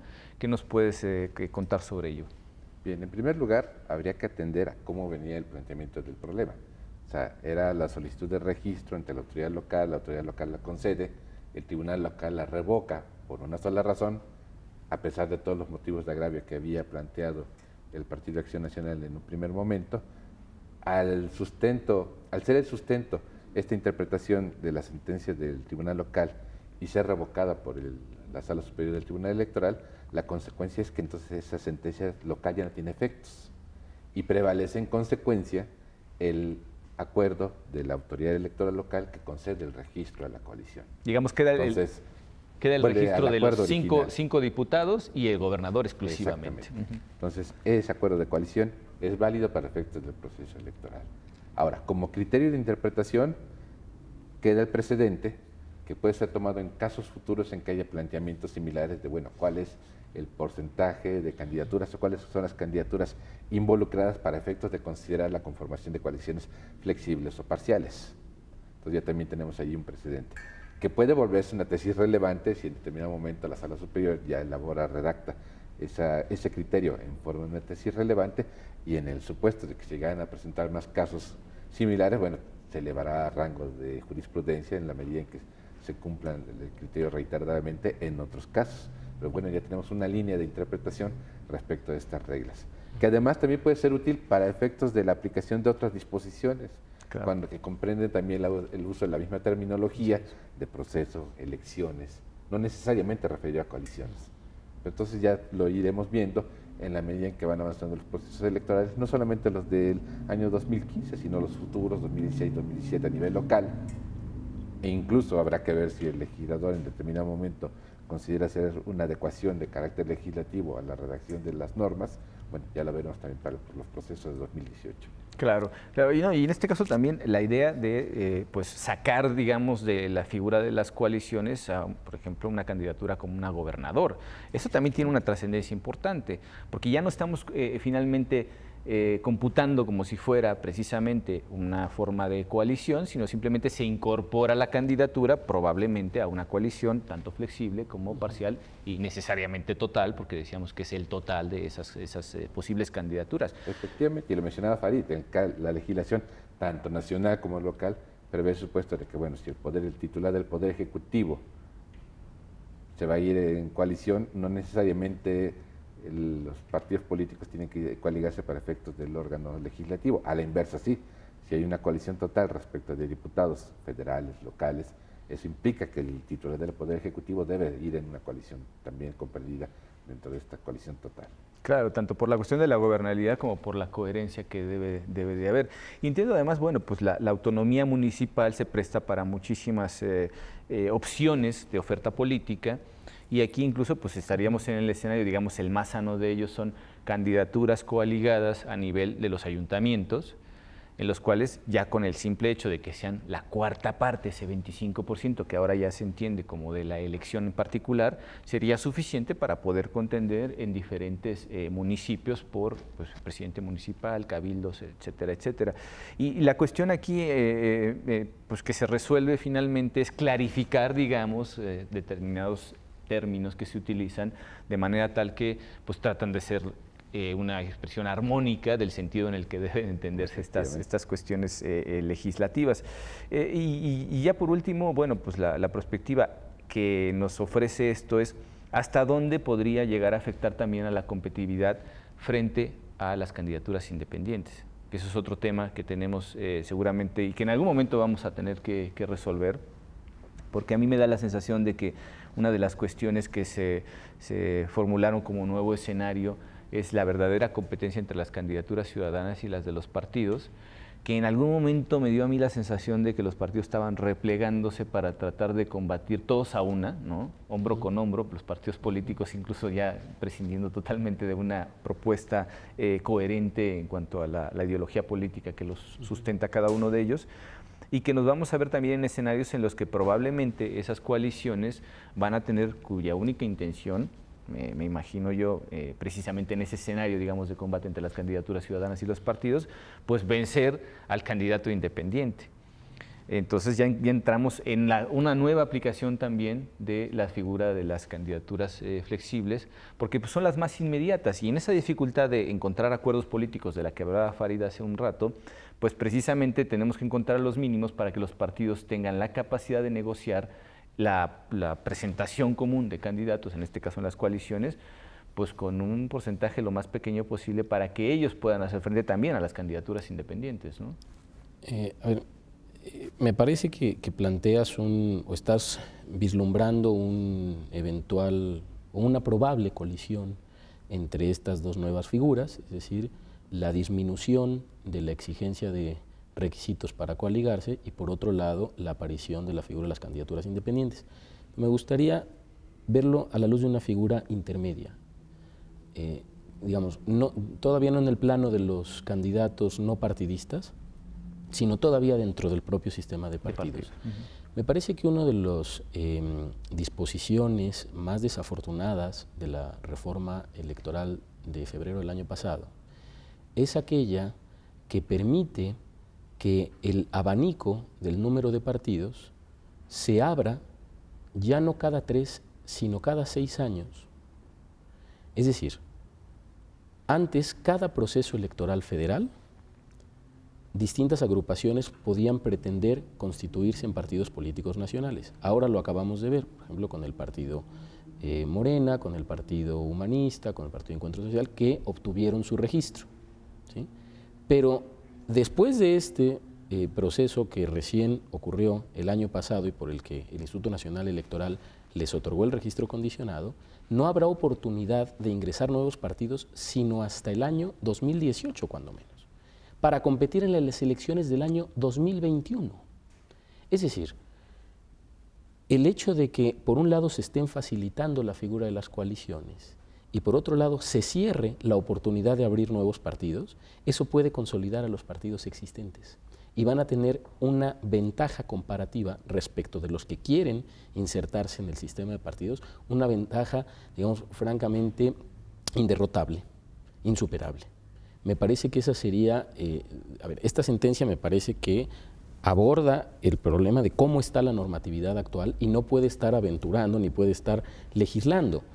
Pero me parece que un problema que podría darse a futuro sería ese, claro, que al facilitarse las coaliciones, los partidos existentes se fortalezcan entre sí y al cerrarle la puerta, es decir, o al no abrírsela ya no cada 3, sino cada 6 años y con miras a 9 años, haga que los partidos existentes sean los que se queden con el, valga la expresión, el control de la representación y no permitan la emergencia de nuevas fuerzas políticas. Claro.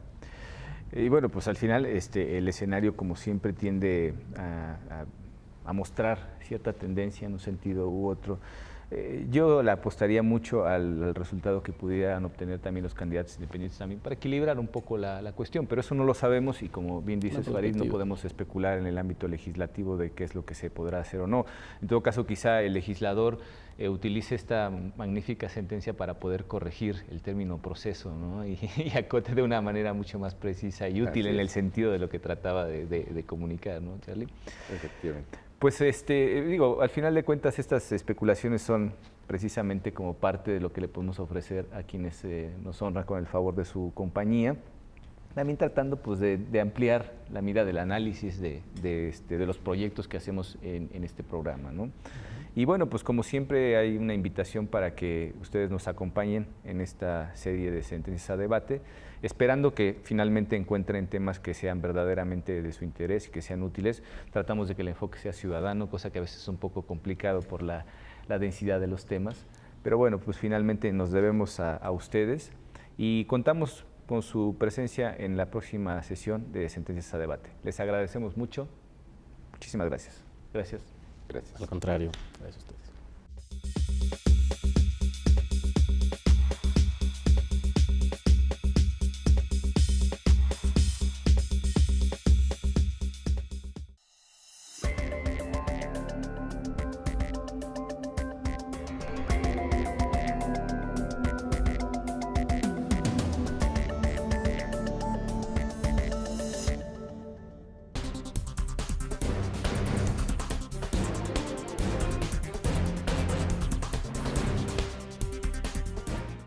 La democracia es cuestión de todos los días y de todos los ciudadanos, de grandes y pequeñas decisiones. En el Tribunal Electoral trabajamos para que tu voz sea respetada. Resolvemos a favor de la igualdad política entre mujeres y hombres. Defendemos las decisiones que toman con autonomía los pueblos y comunidades indígenas. Nuestras sentencias garantizan el respeto a tus derechos político-electorales, consolidan nuestra democracia. Tribunal Electoral del Poder Judicial de la Federación. Tú tomas la decisión. Nosotros la protegemos. En el Tribunal Electoral protegemos los derechos político-electorales de las y los mexicanos.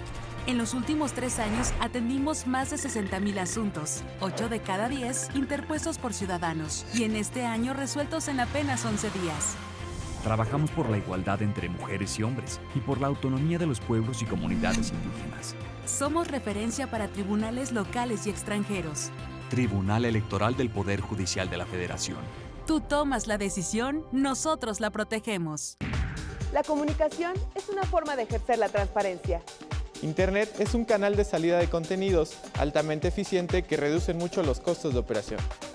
En el Tribunal Electoral del Poder Judicial de la Federación hemos incrementado nuestra producción de contenidos audiovisuales especializados. Por ello, resulta necesario maximizar el uso de nuestra infraestructura para la creación de nuevos programas de televisión. Ante este escenario, proponemos la creación de un canal de televisión por Internet. Con este nuevo espacio fortaleceremos nuestra imagen institucional, nuestros canales de comunicación con la sociedad, además de apoyar la difusión de nuestros valores democráticos. Plataforma Electoral busca consolidar los esfuerzos en comunicación que a lo largo de la historia ha desarrollado este órgano jurisdiccional. Este nuevo espacio se conjugará con las demás líneas de acción en comunicación, como son las redes sociales, los programas de televisión y radio y el trabajo editorial e informativo para constituir así una completa plataforma de comunicación, nuestra plataforma electoral. Este canal de televisión por Internet se convertirá en la principal puerta de salida para nuestros contenidos y de forma complementaria se utilizarán los espacios de canal judicial. Al consolidar este proyecto, el Tribunal Electoral se posicionará, sin duda, como el mayor generador de contenidos especializados en materia electoral, además de convertirse en la principal referencia en el mundo sobre este tema. Las principales líneas de comunicación que serán atendidas son la labor jurisdiccional del tribunal a través de sus sentencias, la transparencia electoral, la labor internacional y la vinculación del tribunal con los temas sociales como derechos de los pueblos indígenas y la equidad de género. Plataforma Electoral. El más importante generador de contenidos especializados.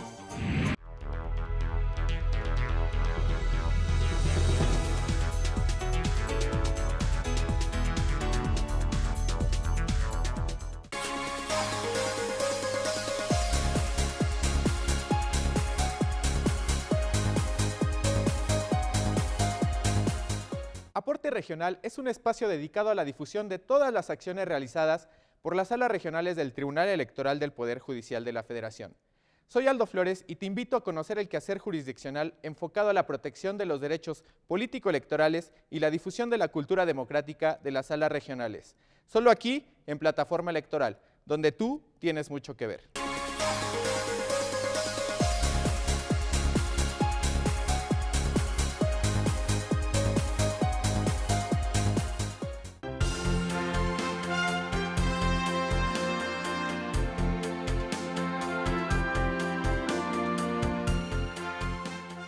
Hola, esto es Aporte Global, un espacio informativo creado en el Tribunal Electoral del Poder Judicial de la Federación, en donde nos enteraremos de sus actividades en el mundo. En este espacio podremos conocer más acerca de sistemas políticos de otros países, talleres, foros, seminarios internacionales. Haremos un seguimiento a las actividades electorales de México en el contexto internacional y te platicaremos sobre los espacios en los que participa el tribunal. Los esperamos en el canal Plataforma Electoral, el canal de televisión por internet del Tribunal Electoral del Poder Judicial de la Federación, en donde tú tienes mucho que ver.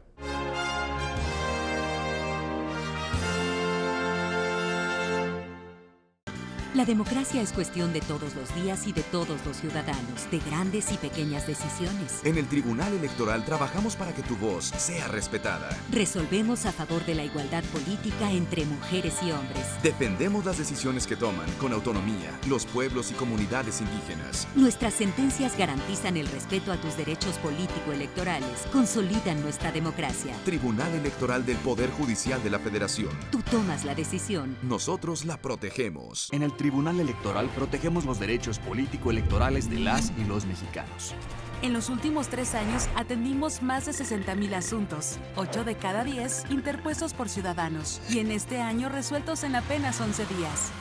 Trabajamos por la igualdad entre mujeres y hombres y por la autonomía de los pueblos y comunidades indígenas. Somos referencia para tribunales locales y extranjeros. Tribunal Electoral del Poder Judicial de la Federación. Tú tomas la decisión, nosotros la protegemos.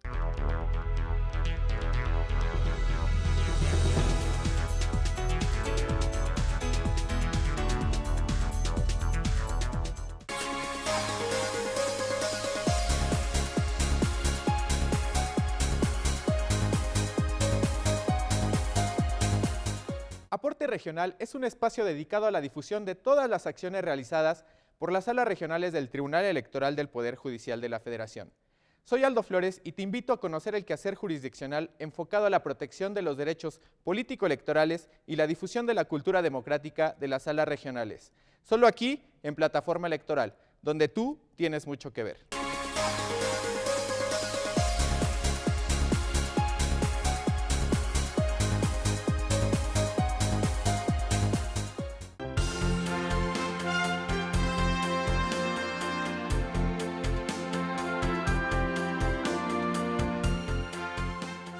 Hola, esto es Aporte Global, un espacio informativo creado en el Tribunal Electoral del Poder Judicial de la Federación, en donde nos enteraremos de sus actividades en el mundo. En este espacio podremos conocer más acerca de sistemas políticos de otros países, talleres, foros, seminarios internacionales. Haremos un seguimiento a las actividades electorales de México en el contexto internacional y te platicaremos sobre los espacios en los que participa el tribunal. Los esperamos en el canal Plataforma Electoral, el canal de televisión por internet del Tribunal Electoral del Poder Judicial de la Federación, en donde tú tienes mucho que ver.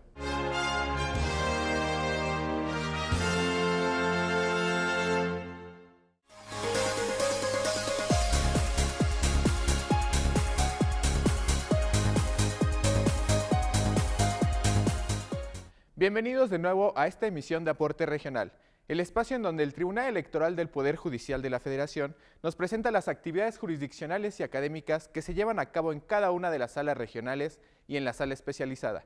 Acompáñenme a ver lo que aconteció, que seguramente será de su agrado. La Sala Regional Guadalajara contribuye a la eliminación de obstáculos formales en el acceso a la justicia. En abril de 2014 se llevó a cabo la primera audiencia para escuchar a las partes mediante una videoconferencia. La Sala Regional Guadalajara del Tribunal Electoral del Poder Judicial de la Federación llevó a cabo una audiencia de alegatos mediante videoconferencia para escuchar a un ciudadano quien, desde Tijuana, Baja California, expuso sus argumentos con relación a los juicios ciudadanos 182 y 184, así como a diverso recurso de revisión. La magistrada presidenta Mónica Aralí Soto Fregoso y los magistrados Abel Aguilar Sánchez y Eugenio Isidro Gerardo Partida Sánchez tomaron la decisión de realizar este tipo de audiencia para facilitar a los ciudadanos el acceso a la justicia, tendiendo a desdibujar las barreras materiales y económicas que en ocasiones impiden acudir a la sala regional, toda vez que, al tener competencias sobre un amplio territorio, el desplazarse hasta la sede del órgano jurisdiccional implica la inversión de tiempo y dinero considerable por parte de las y los justiciables. Con esta medida, se contribuye al cumplimiento de la obligación constitucional que tienen las autoridades mexicanas de proteger y promover los derechos humanos, especialmente el de acceso a la justicia, el cual permite la defensa de todas las demás prerrogativas fundamentales de la persona. Además, la audiencia referida constituye un gran paso para la administración efectiva de justicia e indica que cada día los tribunales están más conscientes del contexto actual en que el uso de la tecnología al servicio de la persona es indispensable para proporcionar medios prácticos que faciliten el acceso a los órganos de justicia. En otro orden de ideas y en relación a las actividades académicas, la Sala Regional Guadalajara y el Instituto Tecnológico y de Estudios Superiores de Occidente, con el apoyo del Centro de Capacitación Judicial Electoral, en octubre de 2014, organizaron la primera edición de la Cátedra Iberoamericana Crítica Juris, denominada Derecho y Argumentación Jurídica, Problemas y Perspectivas de Estudio. El programa se desarrolló en 3 sesiones. La primera fue una mesa de discusión, la segunda un taller de análisis de casos difíciles y por último una conferencia magistral. El evento contó con la participación de destacados académicos e investigadores, así como el magistrado presidente de la Sala Regional Toluca, Juan Carlos Silva Araya, y la magistrada presidenta de la Sala Regional Guadalajara, Mónica Aralí Soto Fregoso, ambos del Tribunal Electoral del Poder Judicial de la Federación. Como parte de este importante proyecto, los coorganizadores llevarán a cabo una edición anual a través de conferencias de destacados académicos e intelectuales. La cátedra, que reviste el carácter de iberoamericana, aspira a ser un referente a nivel internacional en la discusión de temas especialmente relevantes del derecho. En esta primera edición participaron como miembros fundadores los doctores Manuel González Oropesa, magistrado de la Sala Superior del Tribunal Electoral del Poder Judicial de la Federación, Manuel Atienza Rodríguez, catedrático de la Universidad de Alicante, destacado jurista y filósofo del derecho, y Rodolfo Darío Vázquez Cardoso, profesor del Instituto Tecnológico Autónomo de México, promotor de la investigación y enseñanza de la filosofía del derecho en México. Hasta aquí la información de la Sala Regional Guadalajara. Al final del año 2014, la Sala Monterrey del Tribunal Electoral del Poder Judicial de la Federación recibió 679 medios de impugnación, los cuales fueron promovidos por ciudadanos, partidos políticos, candidatos o funcionarios públicos, agrupaciones políticas locales u otro tipo de actores. Los juicios para la protección de los derechos político-electorales del ciudadano, denominados JDC, es el recurso que se presentó con mayor frecuencia, con 586 juicios, por medio del cual se resolvieron una diversidad de controversias. Los asuntos generales son el segundo medio de impugnación con mayor número de expedientes recibidos, 62 durante el año. En tercer lugar, lo ocuparon los juicios de revisión constitucional, JRC, con 24 quejas recibidas durante 2014.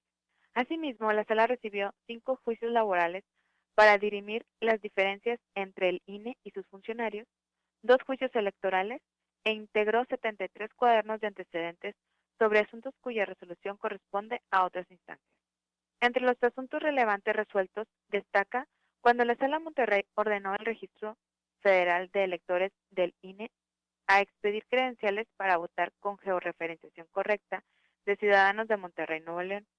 En estos juicios determinó que había una incorrecta georreferenciación por parte de la autoridad, ya que con los elementos presentados por los promoventes, tales como los planos impresos emitidos por la autoridad competente, los magistrados pudieron corroborar que su domicilio pertenece al municipio de Monterrey, aun cuando la autoridad señalara que la cartografía electoral no había sido modificada. Con esta determinación se garantiza que los ciudadanos ejerzan el derecho a voto a favor de las autoridades municipales que corresponden a su domicilio. Destaca también la determinación de la Sala para revocar las decisiones del Instituto Electoral y de Participación Ciudadana de Coahuila, consistentes en negar el registro a 2 fórmulas de candidatos independientes durante el proceso local en esa entidad. A pesar de que el Congreso del Estado no había realizado las adecuaciones legales pertinentes, los magistrados señalaron que tanto la Constitución Federal como la local ya reconocen el derecho de los ciudadanos para ser votados como candidatos independientes, por lo cual es directamente exigible al cumplirse el plazo de 1 año con el que se contaba en los congresos estatales para adecuar su legislación. Asimismo, la Sala Monterrey modificó el acuerdo de asignación de diputados de representación proporcional de Coahuila, privilegiando las reglas que buscan evitar la sub- y sobrerepresentación en el Congreso e impulsando la paridad de género. Al resolver diversos juicios en los que se señalaba que el Consejo General del IEPC en la asignación de las 9 diputaciones de representación proporcional no consideró los límites de sub- y sobrerepresentación contemplados en la Constitución Federal y que no se respetó el principio de paridad de género establecido en la Constitución local. La Sala le dio la razón a los actores al señalar que la autoridad electoral debió aplicar en la integración del Congreso los límites establecidos en la Constitución vigente a partir del 11 de febrero. Además, que en dicha integración debía haberse tomado en consideración el derecho de la mujer a acceder en condiciones de igualdad a los cargos públicos. La fracción segunda del artículo 116 no establece reglas de asignación. Lo que establece es un parámetro o parámetros dentro de los cuales los legisladores estatales tendrán que adecuar sus legislaciones del sistema de representación proporcional en un margen que acerque a los partidos políticos en un más 8, un límite superior de 8%, un límite inferior del 8%, a lo que Sartori señala como representación cero, dice, es decir, cuando es exacta correspondencia entre la votación y la representación que tienen en el Congreso. Lo que esta sala propone es corregir precisamente esa distorsión que se da sobre el mandato constitucional, aplicando lo que para este caso denominamos compensación constitucional, y que bajo las propias reglas de la legislación de Coahuila en cuanto a que la repartición de las curules se hace de forma decreciente, va recogiendo, por así decirlo, diputaciones de los partidos políticos que quedan en último lugar para añadirlos al partido que está en la situación de subrepresentación hasta que alcance los límites permitidos por la propia Constitución. Y el último tema que trae el proyecto, que me parecería también importante precisar y abundar en él, es el relativo al acceso a las mujeres al Congreso por la vía de asignación de diputaciones por el principio de representación proporcional.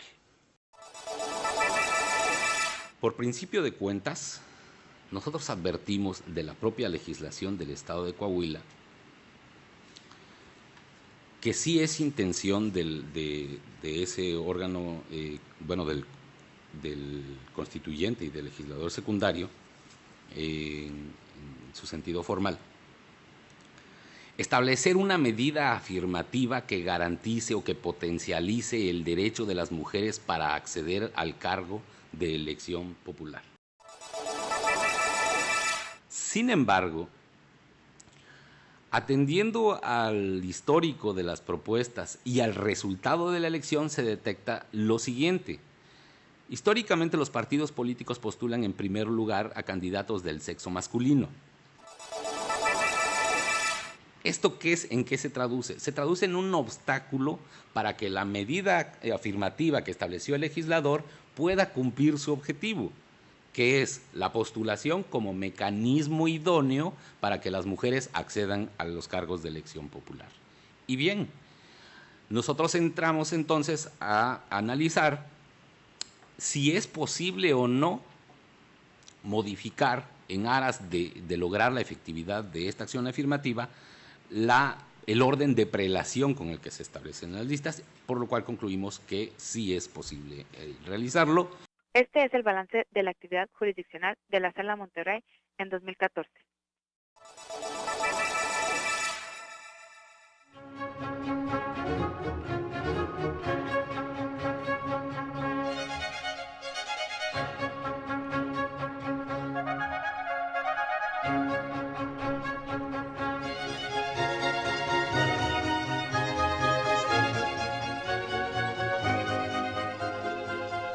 Esto es Aporte Regional, desde la Sala Jalapa. Continuando con el recuento de las actividades institucionales, académicas y formativas que esta Sala Regional realizó en el 2014, en esta ocasión les presentamos la visita del programa Diviértete del Tribunal Electoral del Poder Judicial de la Federación. Con el objetivo de fomentar y fortalecer la cultura cívica desde la infancia, el programa de radio infantil Diviértete del Tribunal Electoral del Poder Judicial de la Federación visitó la Sala Regional Jalapa. Desde muy temprana edad tengan acceso, en primer lugar, a medios de comunicación, que para los niños es algo generalmente lejano. En segundo lugar, le permite a los pequeños, también desde muy chiquitos, encontrar cuál es la importancia que tiene la expresión de todas sus ideas, de su forma de pensar, de lo que ellos opinan en relación con diversos temas de la sociedad. Y también es muy importante que puedan en un fin de semana pues convivir con otros chiquitines que están también interesados en ese tipo de cuestiones. Se integraron 2 paneles de grabación en los cuales se tocaron temas de forma lúdica, diferentes experiencias e intereses de manera particular de algunos de los niños participantes. Nació mi interés en un concurso del Cabildo Infantil que participó en mi escuela. Entonces que a mí me dio la curiosidad de participar. Entonces me esforcé mucho y logré ganar el primer lugar. Entonces fui con muchos ánimos y desde ahí en ese momento me convertí en síndico único y desde ese momento ¿cuál es la palabra? Me gustó mucho la oratoria. La historia de Eve en el Mundial de Robótica empezó cuando su maestro de robótica de la escuela nos hizo la invitación a varios niños que se quedaran después de clases a empezar a armar un robot. Los niños muy preocupados y muy entusiasmados sobre todo, ¿no?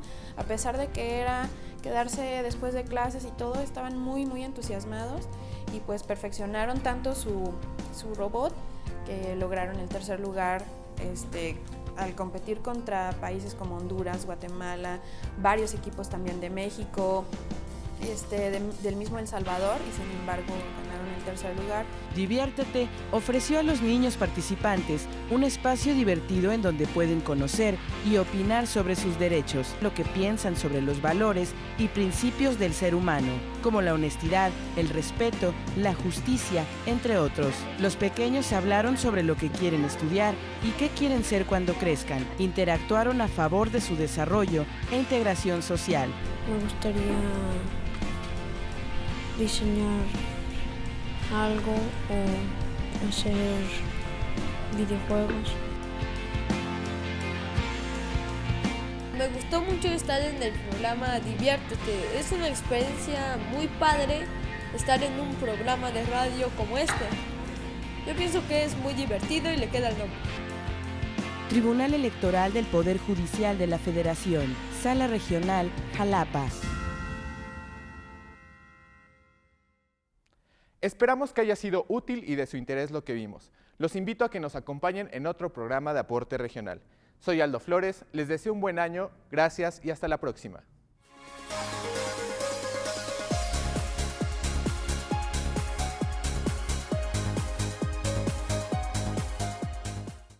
La democracia es cuestión de todos los días y de todos los ciudadanos, de grandes y pequeñas decisiones. En el Tribunal Electoral trabajamos para que tu voz sea respetada. Resolvemos a favor de la igualdad política entre mujeres y hombres. Defendemos las decisiones que toman con autonomía los pueblos y comunidades indígenas. Nuestras sentencias garantizan el respeto a tus derechos político-electorales, consolidan nuestra democracia. Tribunal Electoral del Poder Judicial de la Federación. Tú tomas la decisión. Nosotros la protegemos. En el Tribunal Electoral protegemos los derechos político-electorales de las y los mexicanos.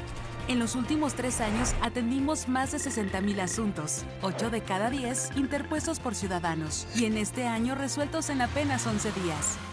Trabajamos por la igualdad entre mujeres y hombres y por la autonomía de los pueblos y comunidades indígenas. Somos referencia para tribunales locales y extranjeros. Tribunal Electoral del Poder Judicial de la Federación. Tú tomas la decisión, nosotros la protegemos. La comunicación es una forma de ejercer la transparencia.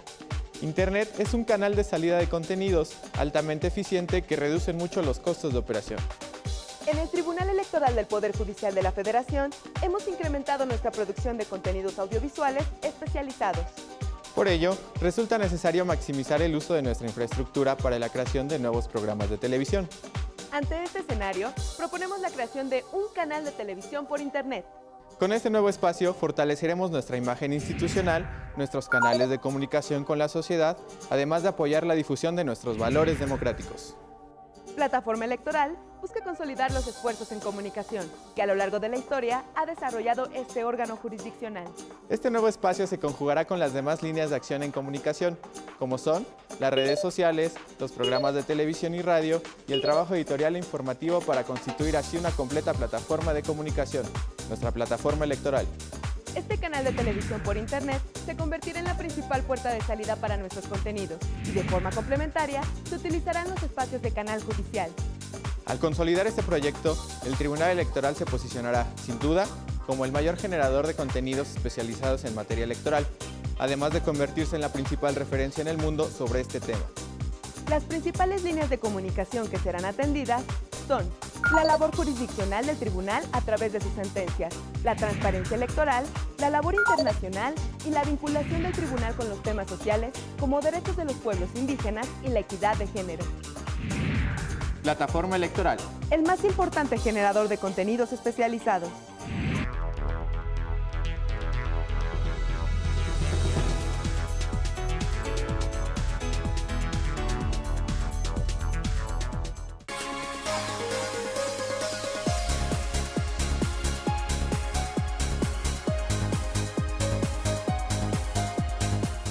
Aporte Regional es un espacio dedicado a la difusión de todas las acciones realizadas por las salas regionales del Tribunal Electoral del Poder Judicial de la Federación. Soy Aldo Flores y te invito a conocer el quehacer jurisdiccional enfocado a la protección de los derechos político-electorales y la difusión de la cultura democrática de las salas regionales. Solo aquí, en Plataforma Electoral, donde tú tienes mucho que ver.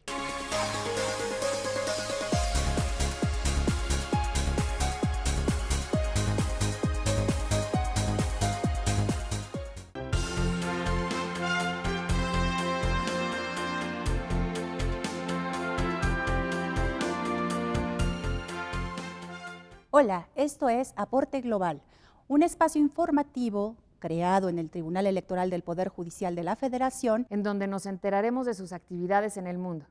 En este espacio podremos conocer más acerca de sistemas políticos de otros países, talleres, foros, seminarios internacionales. Haremos un seguimiento a las actividades electorales de México en el contexto internacional y te platicaremos sobre los espacios en los que participa el tribunal. Los esperamos en el canal Plataforma Electoral, el canal de televisión por Internet del Tribunal Electoral del Poder Judicial de la Federación, en donde tú tienes mucho que ver.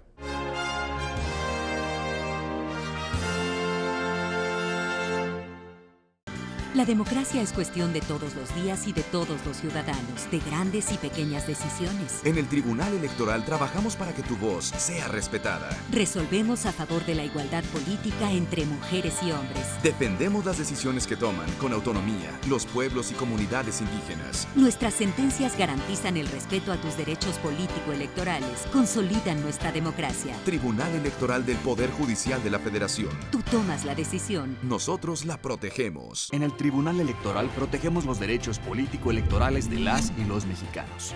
En los últimos 3 años atendimos más de 60,000 asuntos, 8 de cada 10 interpuestos por ciudadanos, y en este año resueltos en apenas 11 días. Trabajamos por la igualdad entre mujeres y hombres y por la autonomía de los pueblos y comunidades indígenas. Somos referencia para tribunales locales y extranjeros. Tribunal Electoral del Poder Judicial de la Federación. Tú tomas la decisión, nosotros la protegemos.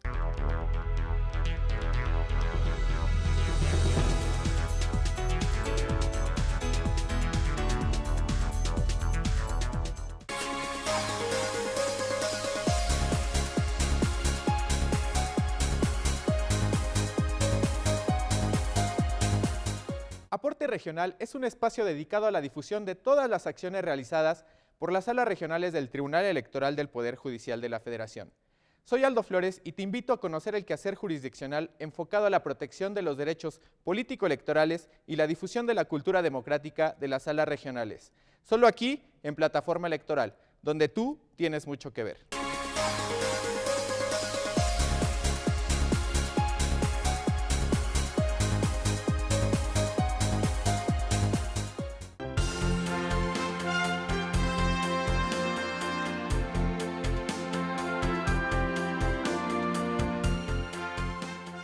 Hola, esto es Aporte Global, un espacio informativo creado en el Tribunal Electoral del Poder Judicial de la Federación, en donde nos enteraremos de sus actividades en el mundo.